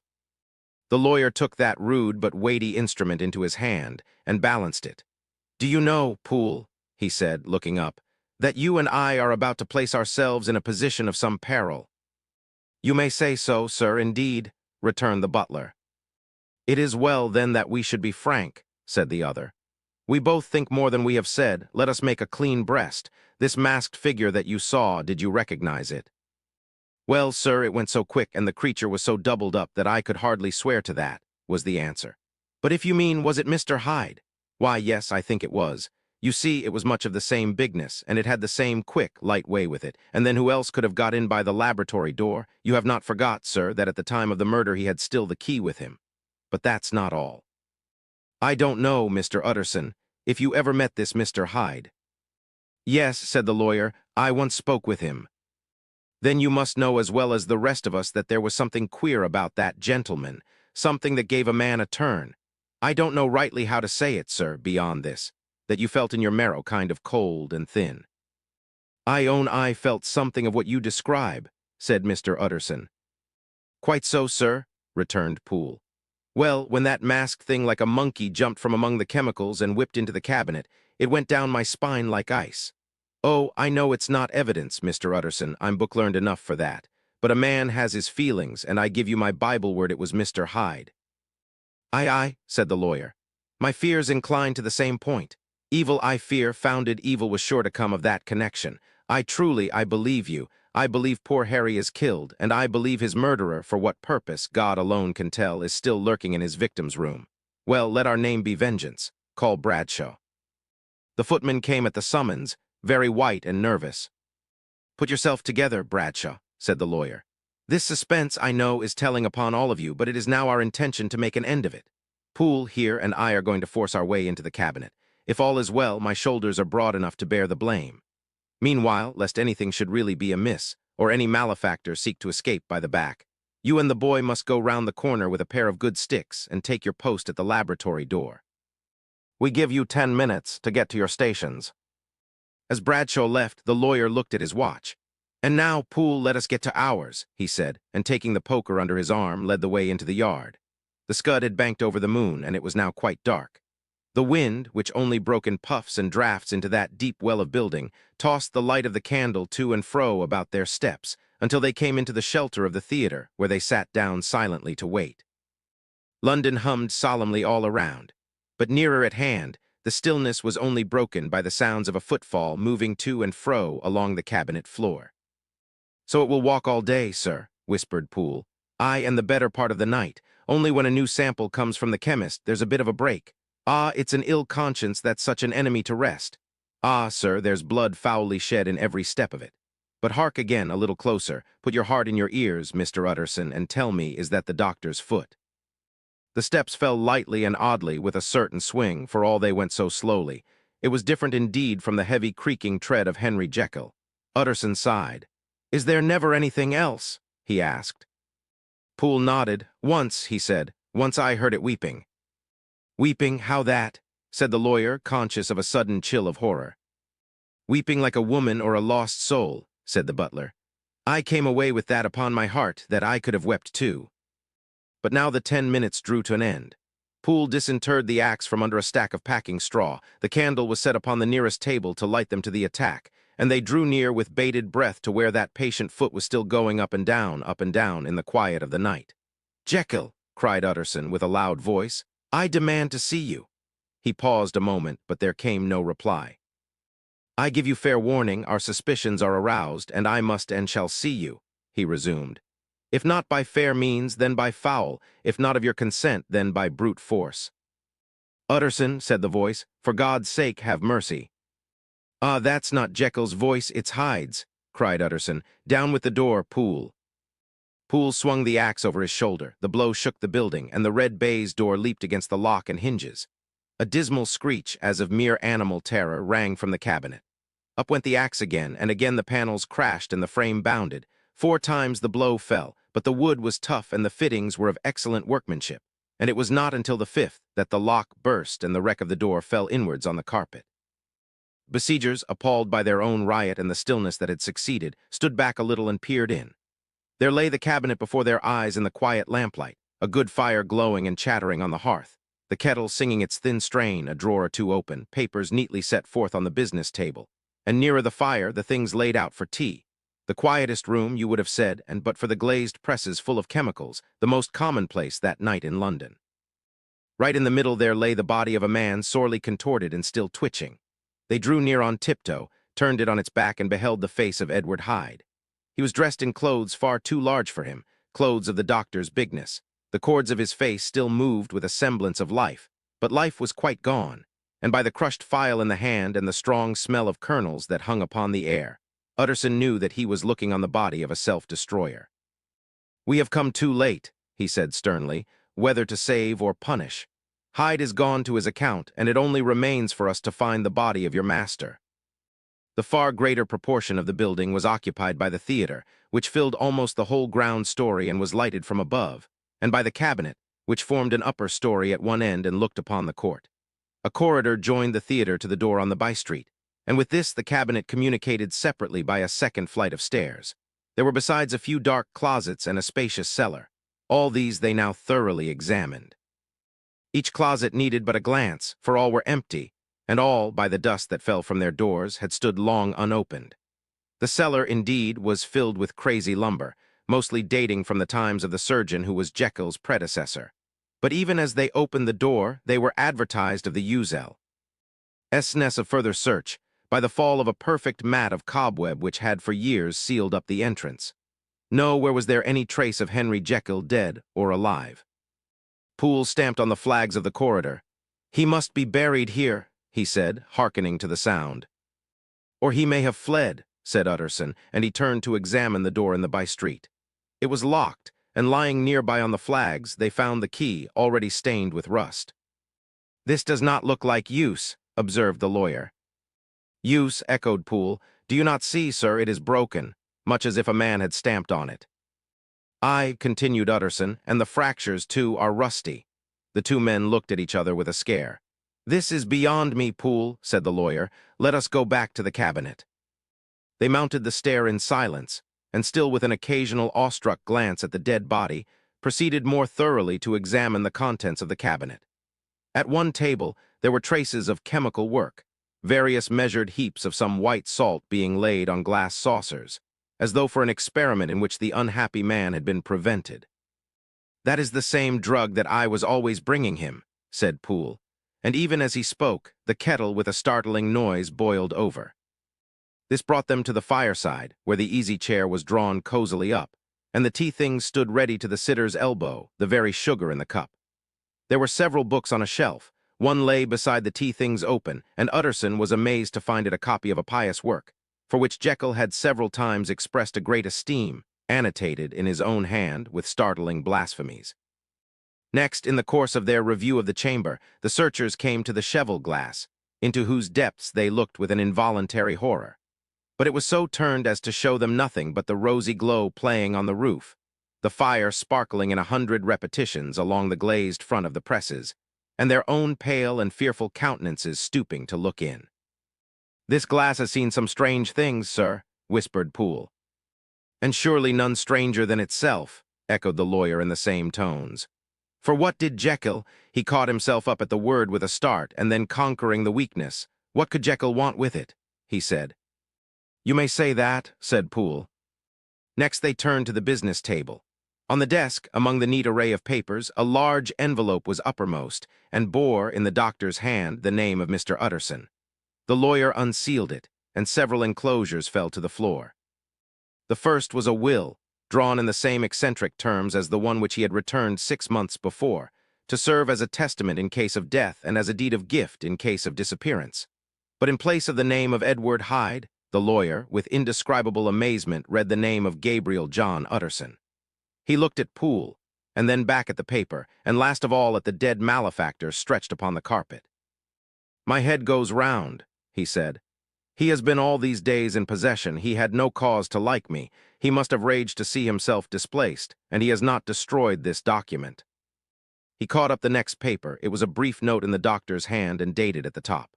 "Oh, Poole," the lawyer cried. "He was alive and here this day. He cannot have been disposed of in so short a space. He must be still alive. He must have fled. And then, why fled, and how? And in that case, can we venture to declare this suicide? Oh, we must be careful. I foresee that we may yet involve your master in some dire catastrophe." "Why don't you read it, sir?" asked Poole. "Because I fear," replied the lawyer solemnly. "God grant I have no cause for it." And with that he brought the paper to his eyes and read as follows. "My dear Utterson, when this shall fall into your hands, I shall have disappeared. Under what circumstances I have not the penetration to foresee, but my instinct and all the circumstances of my nameless situation tell me that the end is sure and must be early. Go then, and first read the narrative which Lanyon warned me he was to place in your hands, and if you care to hear more, turn to the confession of your unworthy and unhappy friend, Henry Jekyll." "There was a third enclosure?" asked Utterson. "Here, sir," said Poole, and gave into his hands a considerable packet sealed in several places. The lawyer put it in his pocket. "I would say nothing of this paper. If your master has fled or is dead, we may at least save his credit. It is now 10. I must go home and read these documents in quiet, but I shall be back before midnight when we shall send for the police." They went out, locking the door of the theater behind them, and Utterson, once more leaving the servants gathered about the fire in the hall, trudged back to his office to read the two narratives in which this mystery was now to be explained. Dr. Lanyon's narrative. On the 9th of January, now 4 days ago, I received by the evening delivery a registered envelope, addressed in the hand of my colleague and old school companion, Henry Jekyll. I was a good deal surprised by this, for we were by no means in the habit of correspondence. I had seen the man, dined with him, indeed, the night before, and I could imagine nothing in our intercourse that should justify formality of registration. The contents increased my wonder, for this is how the letter ran. 10th December, 18. Dear Lanyon, you are one of my oldest friends, and although we may have differed at times on scientific questions, I cannot remember, at least on my side, any break in our affection. There was never a day when, if you had said to me, "Jekyll, my life, my honor, my reason depend upon you," I would not have sacrificed my left hand to help you. Lanyon, my life, my honor, my reason are all at your mercy. If you fail me tonight, I am lost. You might suppose, after this preface, that I am going to ask you for something dishonorable to grant. Judge for yourself. I want you to postpone all other engagements for tonight. Even if you were summoned to the bedside of an emperor, to take a cab, unless your carriage should be actually at the door, and with this letter in your hand for consultation, to drive straight to my house. Poole, my butler, has his orders. You will find him waiting your arrival with a locksmith. The door of my cabinet is then to be forced, and you are to go in alone, to open the glazed press letter E on the left hand, breaking the lock if it be shut, and to draw out, with all its contents as they stand, the fourth drawer from the top, or which is the same thing the third from the bottom. In my extreme distress of mind, I have a morbid fear of misdirecting you, but even if I am in error, you may know the right draw. By its contents, some powders, a file, and a paper book. This drawer I beg of you to carry back with you to Cavendish Square exactly as it stands. That is the first part of the service. Now for the second. You should be back, if you set out at once on the receipt of this, long before midnight.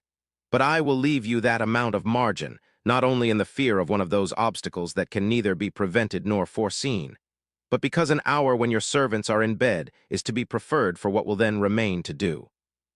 At midnight, then, I have to ask you to be alone in your consulting room, to admit with your own hand into the house a man who will present himself in my name, and to place in his hands the drawer that you will have brought with you from my cabinet.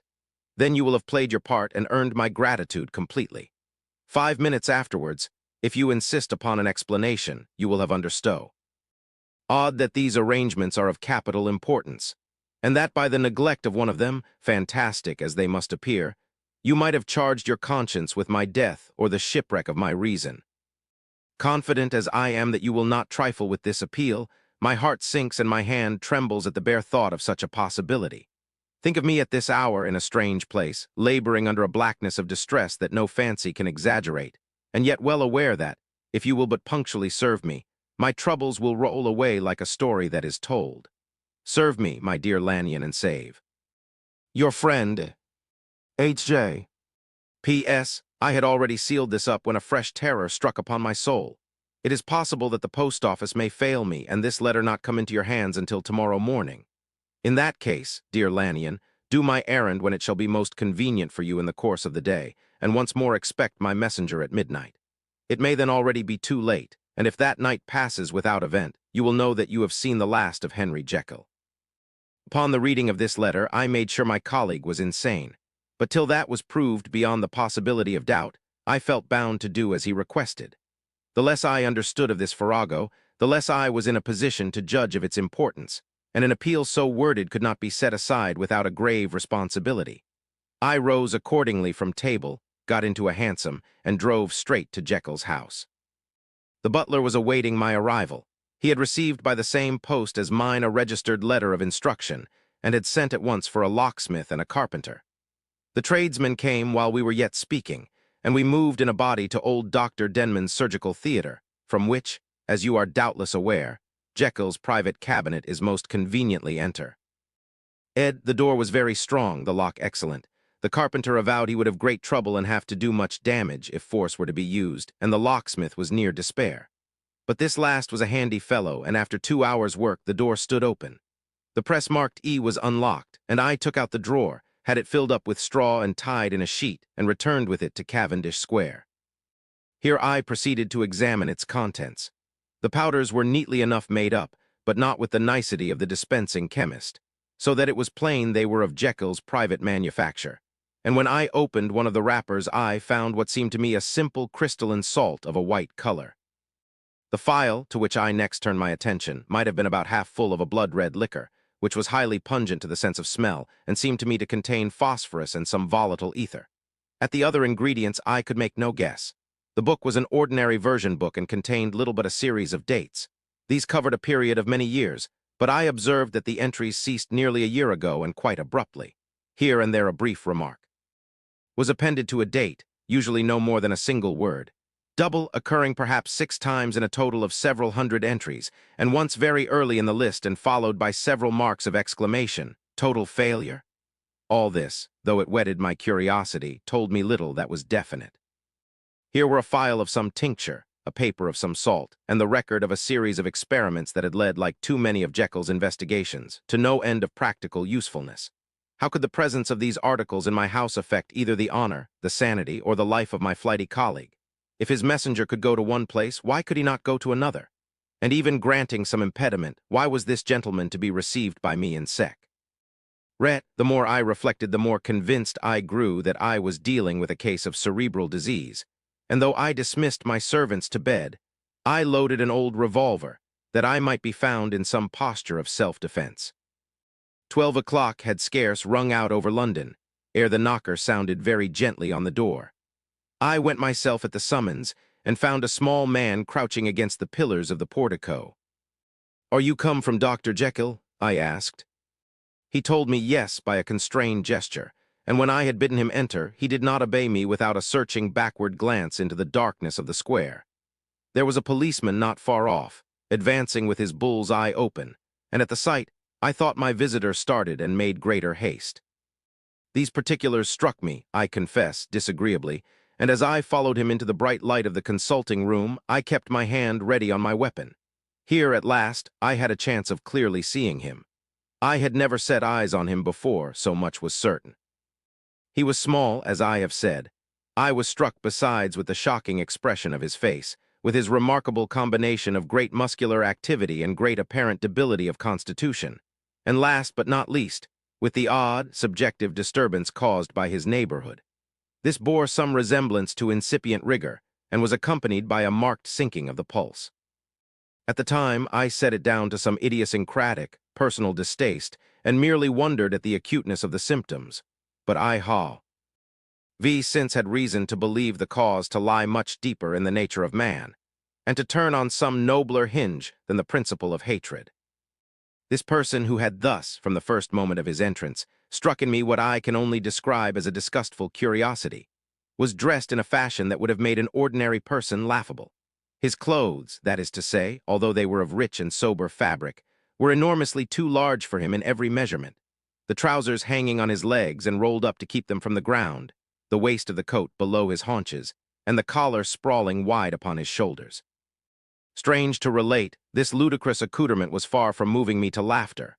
Rather, as there was something abnormal and misbegotten in the very essence of the creature that now faced me, something seizing, surprising, and revolting, this fresh disparity seemed but to fit in with indeed to reinforce it, so that to my interest in the man's nature and character there was added a curiosity as to his origin, his life, his fortune and status in the world. These observations, though they have taken so great a space to be set down in, were yet the work of a few seconds. My visitor was, indeed, on fire with somber excitement. "Have you got it?" he cried. "Have you got it?" And so lively was his impatience that he even laid his hand upon my arm and sought to shake me. I put him back, conscious at his touch of a certain icy pang along my blood. "Come, sir," said I, "you forget that I have not yet the pleasure of your acquaintance. Be seated, if you please." And I showed him an example, and sat down myself in my customary seat, and with as fair an imitation of my ordinary manner to a patient, as the lateness of the hour, the nature of my preoccupations, and the horror I had of my visitor, would suffer me to muster. "I beg your pardon, Dr. Lanyon," he replied civilly enough. "What you say is very well founded, and my impatience has shown its heels to my politeness. I come here at the instance of your colleague, Dr. Henry Jekyll, on a piece of business of some moment, and I understood." He paused and put his hand to his throat, and I could see, in spite of his collected manner, that he was wrestling against the approaches of the hysteria. I understood a drawer. But here I took pity on my visitor's suspense, and some perhaps on my own growing curiosity. "There it is, sir," said I, pointing to the drawer, where it lay on the floor behind a table and still covered with the sheet. He sprang to it, and then paused, and laid his hand upon his heart. I could hear his teeth grate with the convulsive action of his jaws, and his face was so ghastly to see that I grew alarmed both for his life and reason. "Compose yourself," said I. He turned a dreadful smile to me, and as if with the decision of despair, plucked away the sheet. At sight of the contents, he uttered one loud sob of such immense relief that I sat petrified. And the next moment, in a voice that was already fairly well under control, "Have you a graduated glass?" he asked. I rose from my place with something of an effort, and gave him what he asked. He thanked me with a smiling nod, measured out a few minims of the red tincture, and added one of the powders. The mixture, which was at first of a reddish hue, began, in proportion as the crystals melted, to brighten in color, to effervesce audibly, and to throw off small fumes of vapor. Suddenly and at the same moment, the ebullition ceased, and the compound changed to a dark purple, which faded again more slowly to a watery green. My visitor, who had watched these metamorphoses with a keen eye, smiled, set down the glass upon the table, and then turned and looked upon me with an air of scrutiny. "And now," said he, "to settle what remains, will you be wise? Will you be guided? Will you suffer me to take this glass in my hand and to go forth from your house without further parley? Or has the greed of curiosity too much command of you? Think before you answer, for it shall be done as you decide. As you decide, you shall be left as you were before, and neither richer nor wiser, unless the sense of service rendered to a man in mortal distress may be counted as a kind of riches of the soul. Or, if you shall so prefer to choose, a new province of knowledge and new avenues to fame and power shall be laid open to you, here in this room, upon the instant, and your sight shall be blasted by a prodigy to stagger the unbelief of Satan." "Sir," said I, affecting a coolness that I was far from truly possessing, "you speak enigmas, and you will perhaps not wonder that I hear you with no very strong impression of belief. But I have gone too far in the way of inexplicable services to pause before I see the end." "It is well," replied my visitor. "Lanyon, you remember your vows. What follows is under the seal of our profession. And now, you who have so long been bound to the most narrow and material views, you who have denied the virtue of transcendental medicine, you who have derided your superiors, behold." He put the glass to his lips and drank at one gulp. A cry followed. He reeled, staggered, clutched at the table, and held on, staring with injected eyes, gasping with open mouth. And as I looked there came, I thought, a change. He seemed to swell. His face became suddenly black, and the features seemed to melt and alter.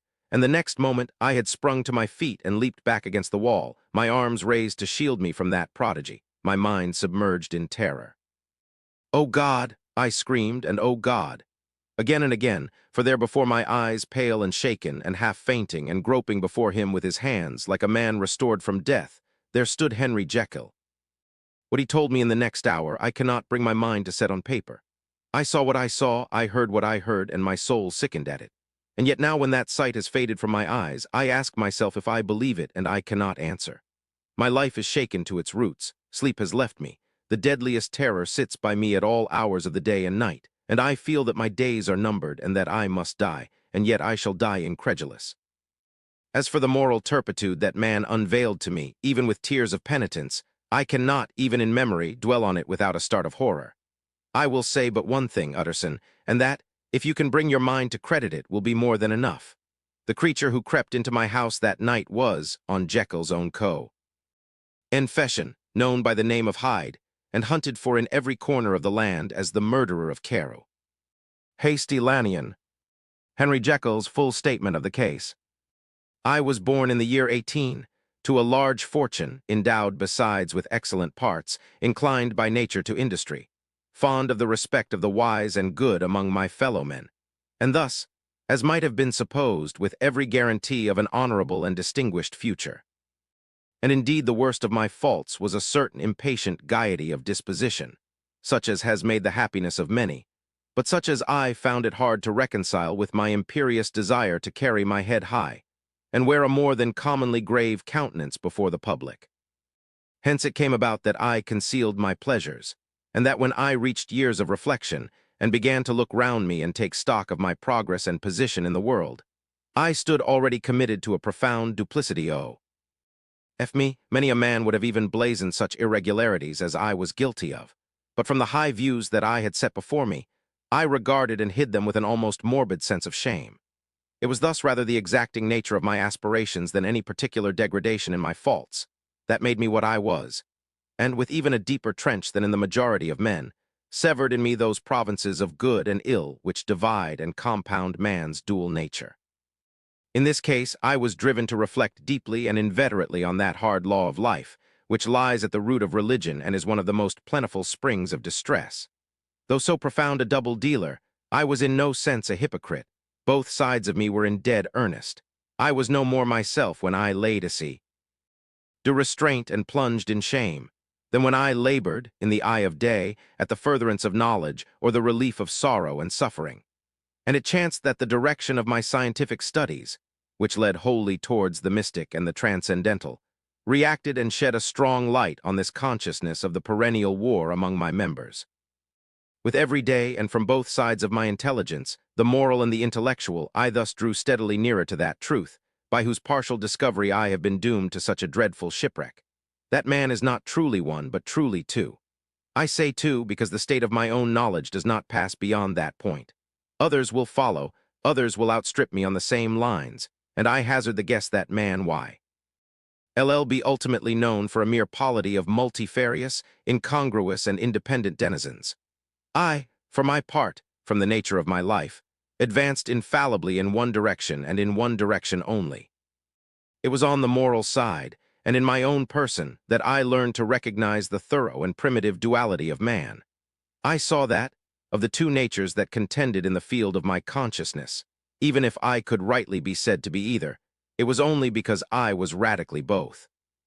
And from an early date, even before the course of my scientific discoveries had begun to suggest the most naked possibility of such a miracle, I had learned to dwell with pleasure, as a beloved daydream, on the thought of the separation of these elements. If each, I told myself, could be house in separate identities, life would be relieved of all that was unbearable.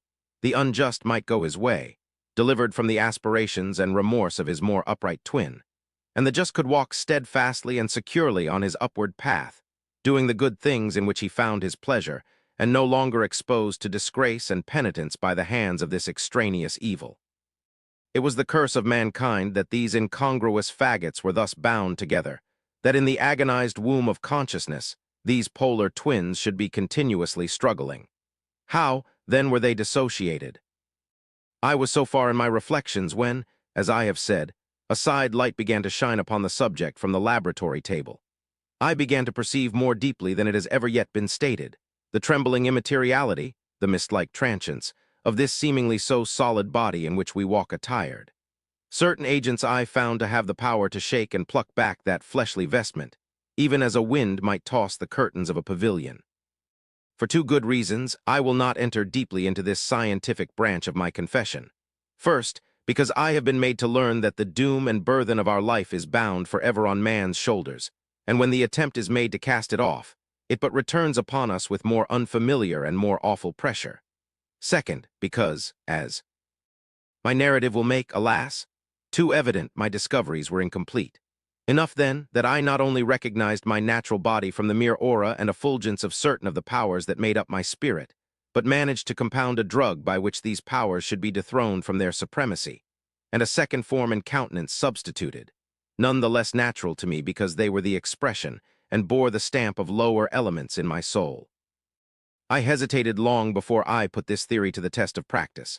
I knew well that I risked death, for any drug that so potently controlled and shook the very fortress of identity might, by the least scruple of an overdose or at the least inopportunity in the moment of exhibition, utterly blot out that immaterial tabernacle which I looked to it to change. But the temptation of a discovery so singular and profound at last overcame the suggestions of alarm.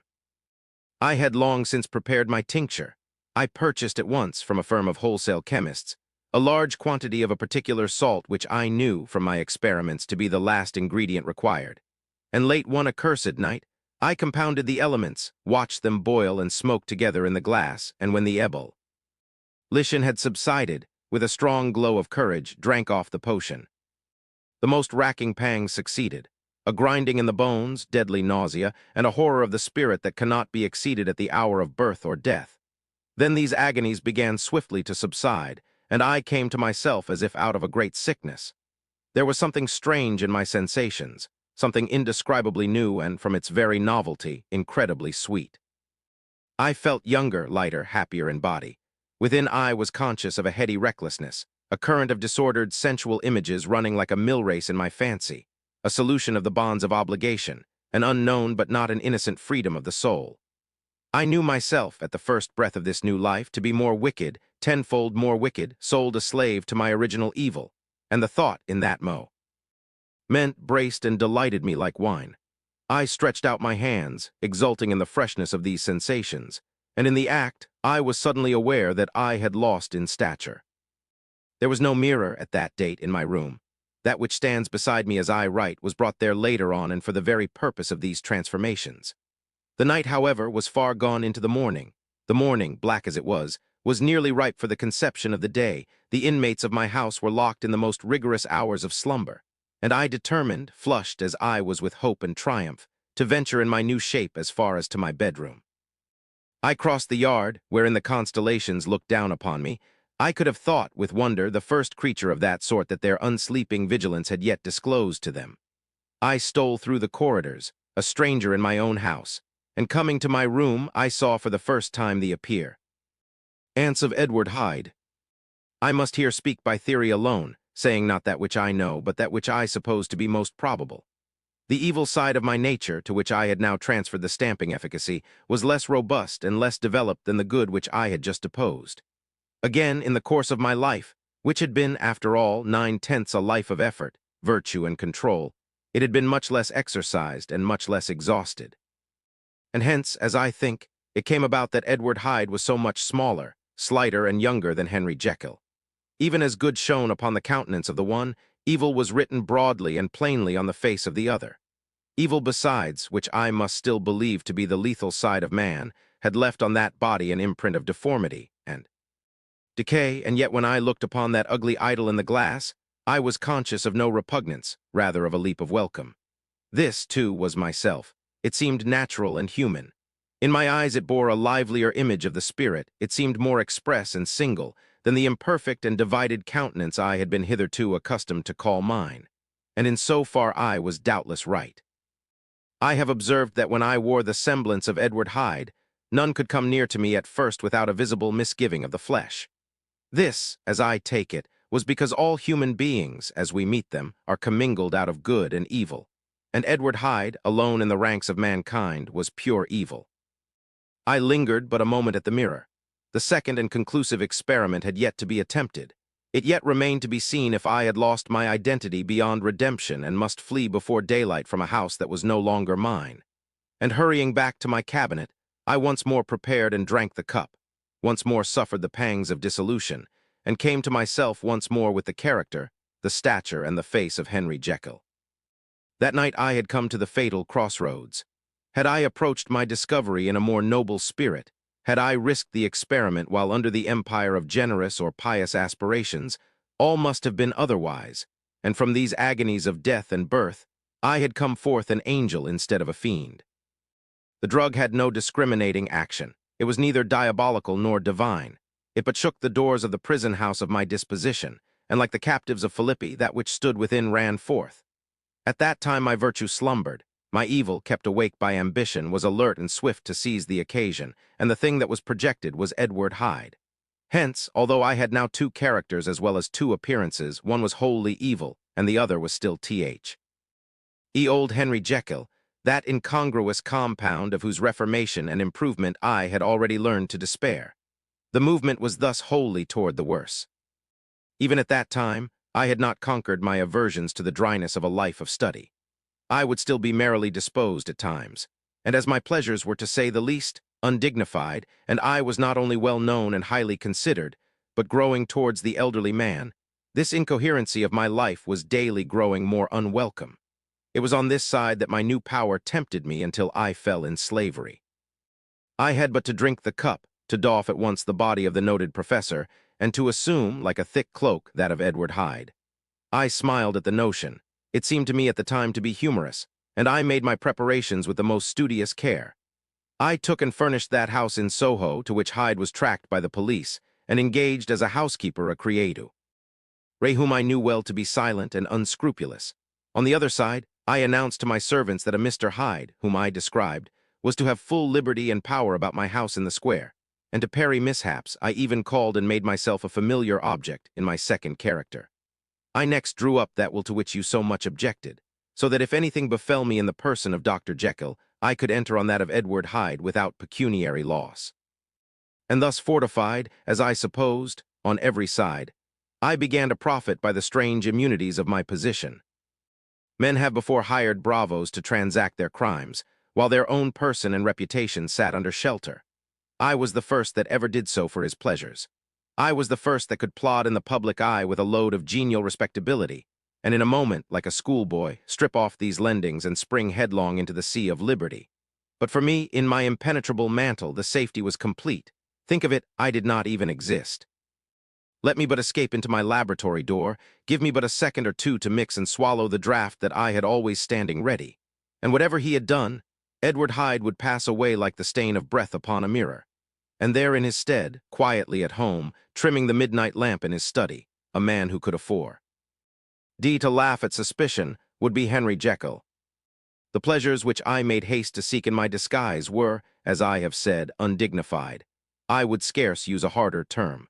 But in the hands of Edward Hyde, they soon began to turn toward the monstrous. When I would come back from these excursions, I was often plunged into a kind of wonder at my vicarious depravity. This familiar that I called out of my own soul and sent forth alone to do his good pleasure was a being inherently malign and villainous.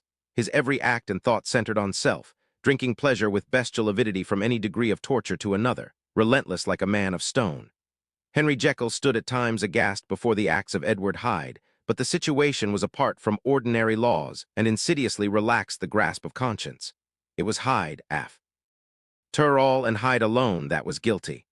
Jekyll was no worse. He woke again to his good qualities seemingly unimpaired. He would even make haste, where it was possible, to undo the evil done by Hyde, and thus his conscience slumbered.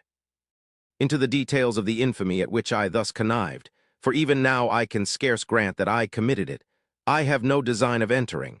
I mean but to point out the warnings and the successive steps with which my chastisement approached. I met with one accident which, as it brought on no consequence, I shall no more than mention. An act of cruelty to a child aroused against me the anger of a passerby, whom I recognized the other day in the person of your kinsman. The doctor and the child's family joined him. There were moments when I feared for my life, and at last, in order to pacify their too just resentment, Edward Hyde had to bring them to the door and pay them in a check drawn in the name of Henry Jekyll. But this danger was easily eliminated from the future by an account at another bank in the name of Edward Hyde himself, and when, By sloping my own hand backward, I had supplied my double with a signature. I thought I sat beyond the reach of fate. Some 2 months before the murder of Sir Danvers, I had been out for one of my adventures, had returned at a late hour, and woke the next day in bed with somewhat odd sensations. It was in vain I looked about me. In vain I saw the decent furniture and tall proportions of my room in the square. In vain that I recognized the pattern of the bed curtains and the design of the mahogany frame. Something still kept insisting that I was not where I was, that I had not wakened where I seemed to be, but in the little room in Soho where I was accustomed to sleep in the body of Edward Hyde. I smiled to myself, and in my psychological way began lazily to inquire into the elements of this illusion, occasionally, even as I did so, dropping back into a comfortable morning doze. I was still so engaged when, in one of my more wakeful moments, my eyes fell upon my hand. Now the hand of Henry Jekyll, as you have often remarked, was professional in shape and size. It was large, firm, white, and comely. But the hand which I now saw clearly enough in the yellow light of a mid-London morning, lying half shut on the bedclothes, was lean, quarter, knuckly, of a dusky pallor and thickly shaded with a swart growth of hair. It was the hand of Edward Hyde. I must have stared upon it for near half a minute, sunk as I was in the mere stupidity of wonder, before terror woke up in my breast as sudden and startling as the crash of cymbals, and bounding from my bed I rushed to the mirror. At the sight that met my eyes, my blood was changed into something exquisitely thin and icy. Yes, I had gone to bed Henry Jekyll, I had awakened Edward Hyde. How was this to be explained? I asked myself, and then with another bound of terror, how was it to be remedied? It was well on in the morning, the servants were up, all my drugs were in the cabinet, a long journey down 2 pairs of stairs, through the back passage, across the open court, and through the anatomical theater from where I was then standing horror-struck. It might indeed be possible to cover my face, but of what use was that, when I was unable to conceal the alteration in my stature? And then, with an overpowering sweetness of relief, it came back upon my mind that the servants were already used to the coming and going of my second self. I had soon dressed, as well as I was able, in clothes of my own size, had soon passed through the house, where Bradshaw stared and drew back at seeing Mr. Hyde at such an hour and in such a strange array. And 10 minutes later, Dr. Jekyll had returned to his own shape and was sitting down, with a darkened brow, to make a feint of breakfasting. Small indeed was my appetite. This inexplicable incident, this reversal of my previous experience, seemed, like the Babylonian finger on the wall, to be spelling out the letters of my judgment. And I began to reflect more seriously than ever before on the issues and possibilities of my double existence. That part of me which I had the power of projecting had lately been much exercised and nourished. It had seemed to me of late as though the body of Edward Hyde had grown in stature, as though when I wore that form I were conscious of a more generous tide of blood. And I began to spy a danger that, if this were much prolonged, the balance of my nature might be permanently overthrown, the power of voluntary change be forfeited, and the character of Edward Hyde become irrevocably mine. The power of the drug had not been always equally displayed. Once, very early in my career, it had totally failed me. Since then I had been obliged on more than one occasion to double, and once, with infinite risk of death, to treble the amount, and these rare uncertainties had cast hitherto the sole shadow on my contentment. Now, however, and in the light of that morning's accident, I was led to remark that whereas, in the beginning, the difficulty had been to throw off the body of Jekyll, it had of late gradually but decidedly transferred itself to the other side. All things therefore seemed to point to this, that I was slowly losing hold of my original and better self, and becoming slowly incorporated with my second and worse. Between these two, I now felt I had to choose. My two natures had memory in common, but all other faculties were most unequally shared between them. Jekyll, who was composite, now with the most sensitive apprehensions, now with a greedy gusto, projected and shared in the pleasures and adventures of Hyde. But Hyde was indifferent to Jekyll, or but remembered him as the mountain bandit remembers the cavern in which he conceals himself from pursuit. Jekyll had more than a father's interest. Hyde had more than a son's indifference. To cast in my lot with Jekyll was to die to those appetites which I had long secretly indulged and had of late begun to pamper. To cast it in with Hyde was to die to 1,000 interests and aspirations, and to become, at a blow and forever, despised and friendless. The bargain might appear unequal, but there was still another consideration in the scales, For while Jekyll would suffer smartingly in the fires of abstinence, Hyde would be not even conscious of all that he had lost. Strange as my circumstances were, the terms of this debate are as old and commonplace as man. Much the same inducements and alarms cast the die for any tempted and trembling sinner, and it fell out with me, as it falls with so vast a majority of my fellows, that I chose the better part and was found wanting in the strength to keep to it. Yes, I preferred the elderly and discontented doctor, surrounded by friends and cherishing honest hopes, and bade a resolute farewell to the liberty, the comparative youth, the light step, leaping impulses and secret pleasures that I had enjoyed in the disguise of Hyde. I made this choice perhaps with some unconscious reservation, for I neither gave up the house in Soho nor destroyed the clothes of Edward Hyde, which still lay ready in my cabinet. For 2 months, however, I was true to my determination. For 2 months, I led a life of such severity as I had never before attained to, and enjoyed the compensations of an approving conscience. But time began at last to obliterate the freshness of my alarm. The praises of conscience began to grow into a thing of course. I began be tortured with throes and longings, as of Hyde struggling after freedom. And at last, in an hour of moral weakness, I once again compounded and swallowed the transforming draught. I do not suppose that, when a drunkard reasons with himself upon his vice, he is once out of 500 times affected by the dangers that he runs through his brutish, physical insensibility. Neither had I, long as I had considered my position, made enough allowance for the complete moral insensibility and insensate readiness to evil, which were the leading characters of Edward Hyde. Yet it was by these that I was punished. My devil had been long caged, he came out roaring. I was conscious, even when I took the draught, of a more unbridled, a more furious propensity to ill. It must have been this, I suppose, that stirred in my soul that tempest of impatience with which I listened to the civilities of my unhappy victim. I declare, at least, before God, no man morally sane would have been guilty of that crime upon so pitiful a provocation, and that I struck in no more reasonable spirit than that in which a sick child may break a plaything. But I had voluntarily stripped myself of all those balancing instincts by which even the worst of us continues to walk with some degree of steadiness among temptations. And in my case, to be tempted, however slightly, was to fall. Instantly the spirit of hell awoke in me and raged. With a transport of glee, I mauled the unresisting body, tasting delight from every blow. And it was not till weariness had begun to succeed that I was suddenly, in the top fit of my delirium, struck through the heart by a cold thrill of terror. A mist dispersed. I saw my life to be forfeit, and fled from the scene of these excesses, at once glorying and trembling, my lust of evil gratified and stimulated, my love of life screwed to the topmost peg. I ran to the house in Soho, and to make assurance doubly sure, destroyed my papers. Thence I set out through the lamplit streets in the same divided ecstasy of mind, gloating on my crime, light-headedly devising others in the future, and yet still hastening and still hearkening. In my wake for the steps of the avenger, Hyde had a song upon his lips as he compounded the draught, and as he drank it, pledged the dead man. The pangs of transformation had not done tearing him, before Henry Jekyll, with streaming tears of gratitude and remorse, had fallen upon his knees and lifted his clasped hands to God. The veil of self-indulgence was rent from head to foot. I saw my life as a whole. I followed it up from the days of childhood, when I had walked with my father's hand, and through the self-denying toils of my professional life, to arrive again and again, with the same sense of unreality, at the damned horrors of the evening. I could have screamed aloud. I sought with tears and prayers to smother down the crowd of hideous images and sounds with which my memory swarmed against me, and still, between the petitions, the ugly face of my iniquity stared into my soul. As the acuteness of this remorse began to die away, it was succeeded by a sense of joy. The problem of my conduct was solved.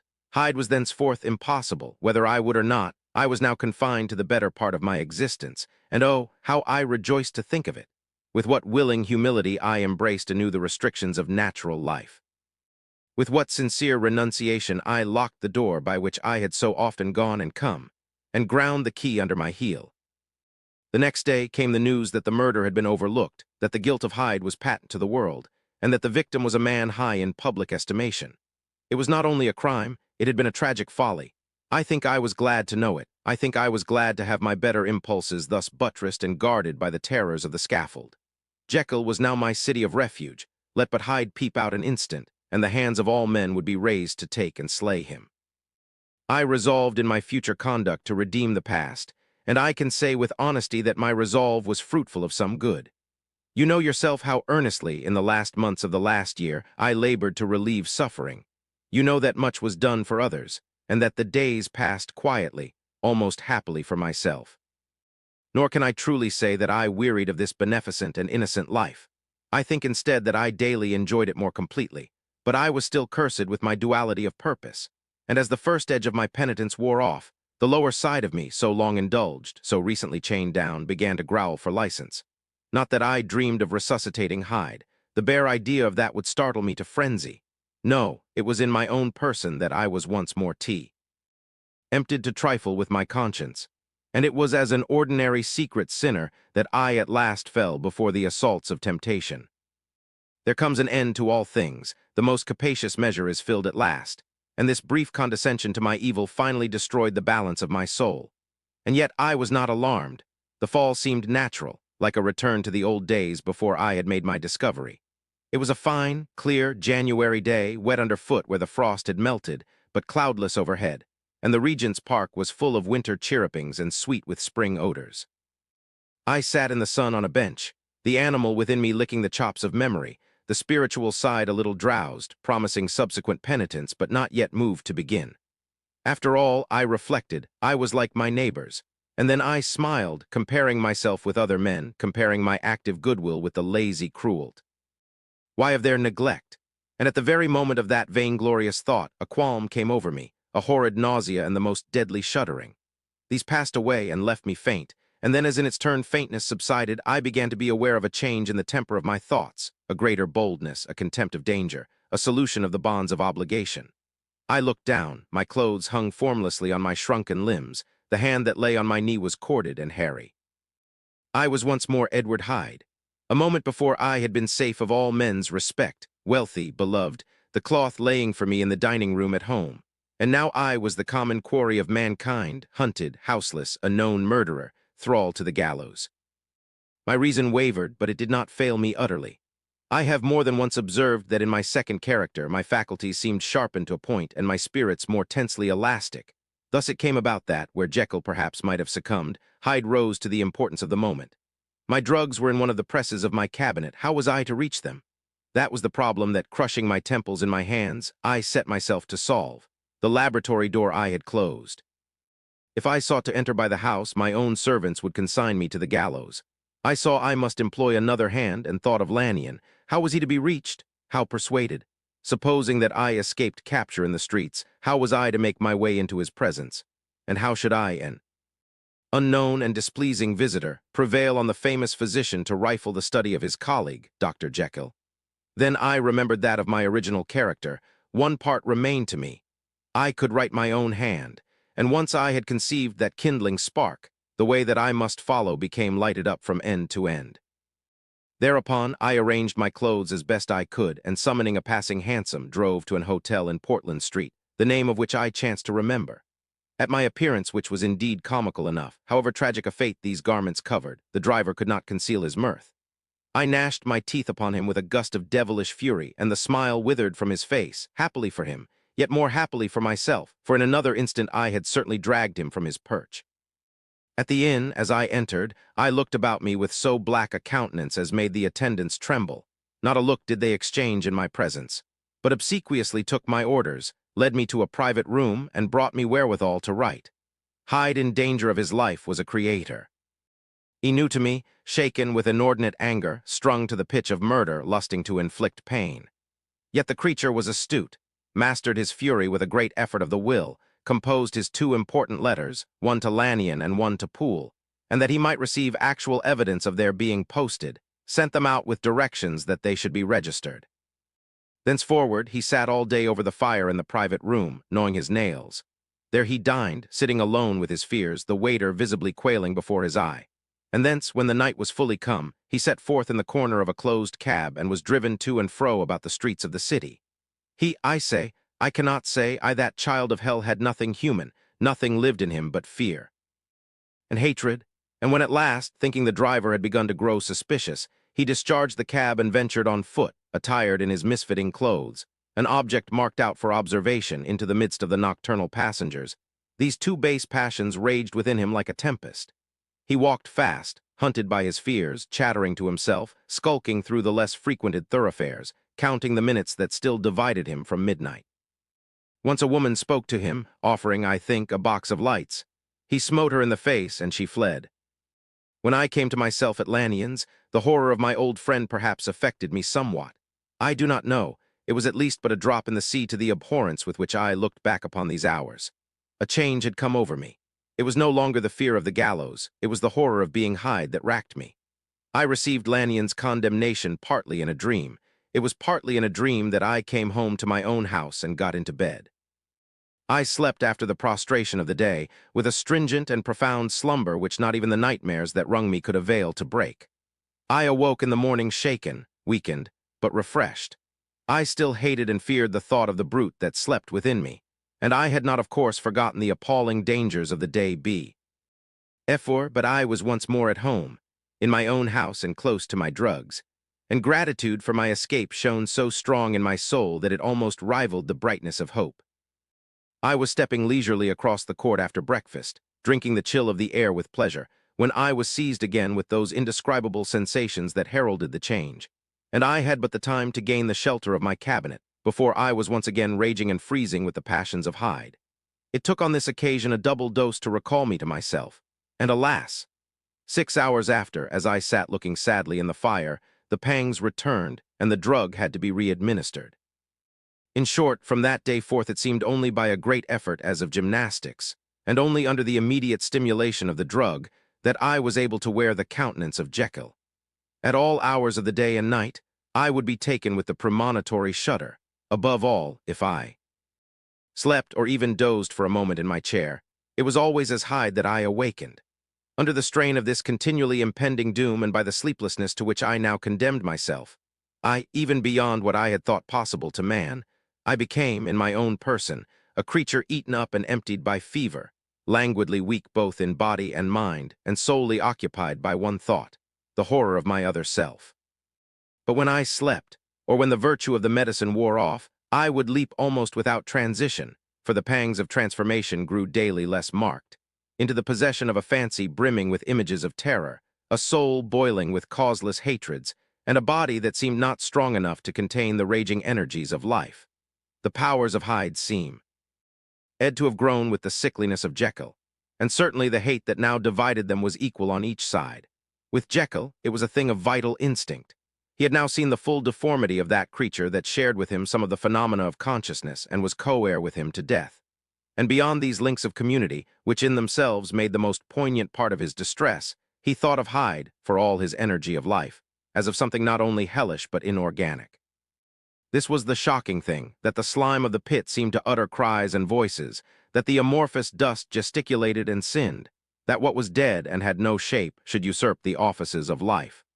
And this again, that insurgent horror was knit to him closer than a wife, closer than an eye, lay caged in his flesh, where he heard it mutter and felt it struggle to be born, and at every hour of weakness and in the confidence of slumber prevailed against him and deposed him out of life. The hatred of Hyde for Jekyll was of a different order. His terror of the gallows drove him continually to commit temporary suicide, and return to his subordinate station of a part instead of a person. But he loathed the necessity. He loathed the despondency into which Jekyll was now fallen, and he resented the dislike with which he was himself regarded. Hence the ape-like tricks that he would play me, scrawling in my own hand blasphemies on the pages of my books, burning the letters and destroying the portrait of my father. And indeed, had it not been his fear of death, he would long ago have ruined himself in order to involve me in the ruin. But his love of me is wonderful. I go further. I, who sicken and freeze at the mere thought of him, when I recall the abjection and passion of this attachment, and when I know how he fears my power to cut him off by suicide, I find it in my heart to pity him. It is useless, and the time awfully fails me to prolong this description. No one has ever suffered such torments, let that suffice. And yet even to these habit brought, no, not alleviation, but a certain callousness of soul, a certain acquiescence of despair, and my punishment might have gone on for years but for the last calamity which has now fallen and which has finally severed me from my own face and nature. My provision of the salt, which had never been renewed since the date of the first experiment, began to run low. I sent out for a fresh supply and mixed the draught. The ebullition followed, and the first change of color, not the second. I drank it, and it was without efficiency. You will learn from Poole how I have had London ransacked. It was in vain, and I am now persuaded that my first supply was impure, and that it was that unknown impurity which lent efficacy to the draught. About a week has passed, and I am now finishing this statement under the influence of the last of the old powders. This, then, is the last time, short of a miracle, that Henry Jekyll can think his own thoughts or see his own face, now how sadly altered, in the glass. Nor must I delay too long to bring my writing to an end, for if my narrative has hitherto escaped destruction, it has been by a combination of great prudence and great good luck. Should the throes of change take me in the act of writing it, Hyde will tear it in pieces. But if some time shall have elapsed after I have laid it by, his wonderful selfishness and circumscription to the moment will probably save it once again from the action of his ape-like spite. And indeed the doom that is closing on us both has already changed and crushed him. Half an hour from now, when I shall again and forever re-endue that hated personality, I know how I shall sit shuddering and weeping in my chair, or continue, with the most strained and fear-struck ecstasy of listening, to pace up and down this room, my last earthly refuge, and give ear to every sound of menace. Will Hyde die upon the scaffold, or will he find courage to release himself at the last moment? God knows I am careless. This is my true hour of death, and what is to follow concerns another than myself. Here then, as I lay down the pen and proceed to seal up my confession, I bring the life of that unhappy Henry Jekyll to an end. About the author, Scottish writer Robert Louis Stevenson, 1850–1894, was a prolific author, also penning poetry, essays, and nonfiction. He traveled early and often, leaving behind the family lighthouse design business and an education in engineering and law to pursue a life of adventure. His first books included an inland voyage, which contained tales of his travels, by canoe from Antwerp to northern France. Marriage took Stevenson even farther from home, as he and his wife Fanny settled in California, where he wrote short stories like The Treasure of Franchard and Markheim, featuring themes that would appear in later novels. Stevenson's health declined in the 1880s, but his work flourished. He wrote Treasure Island while bedridden with a likely case of tuberculosis, and followed up with the strange case of Dr. Jekyll and Mr. Hyde. Both were wildly popular when they were published in the 1880s and remain so today. In his final years, Stevenson and his wife settled in the Samoan Islands, where he continued to write, this time about the Pacific Isles where his travels came to an end.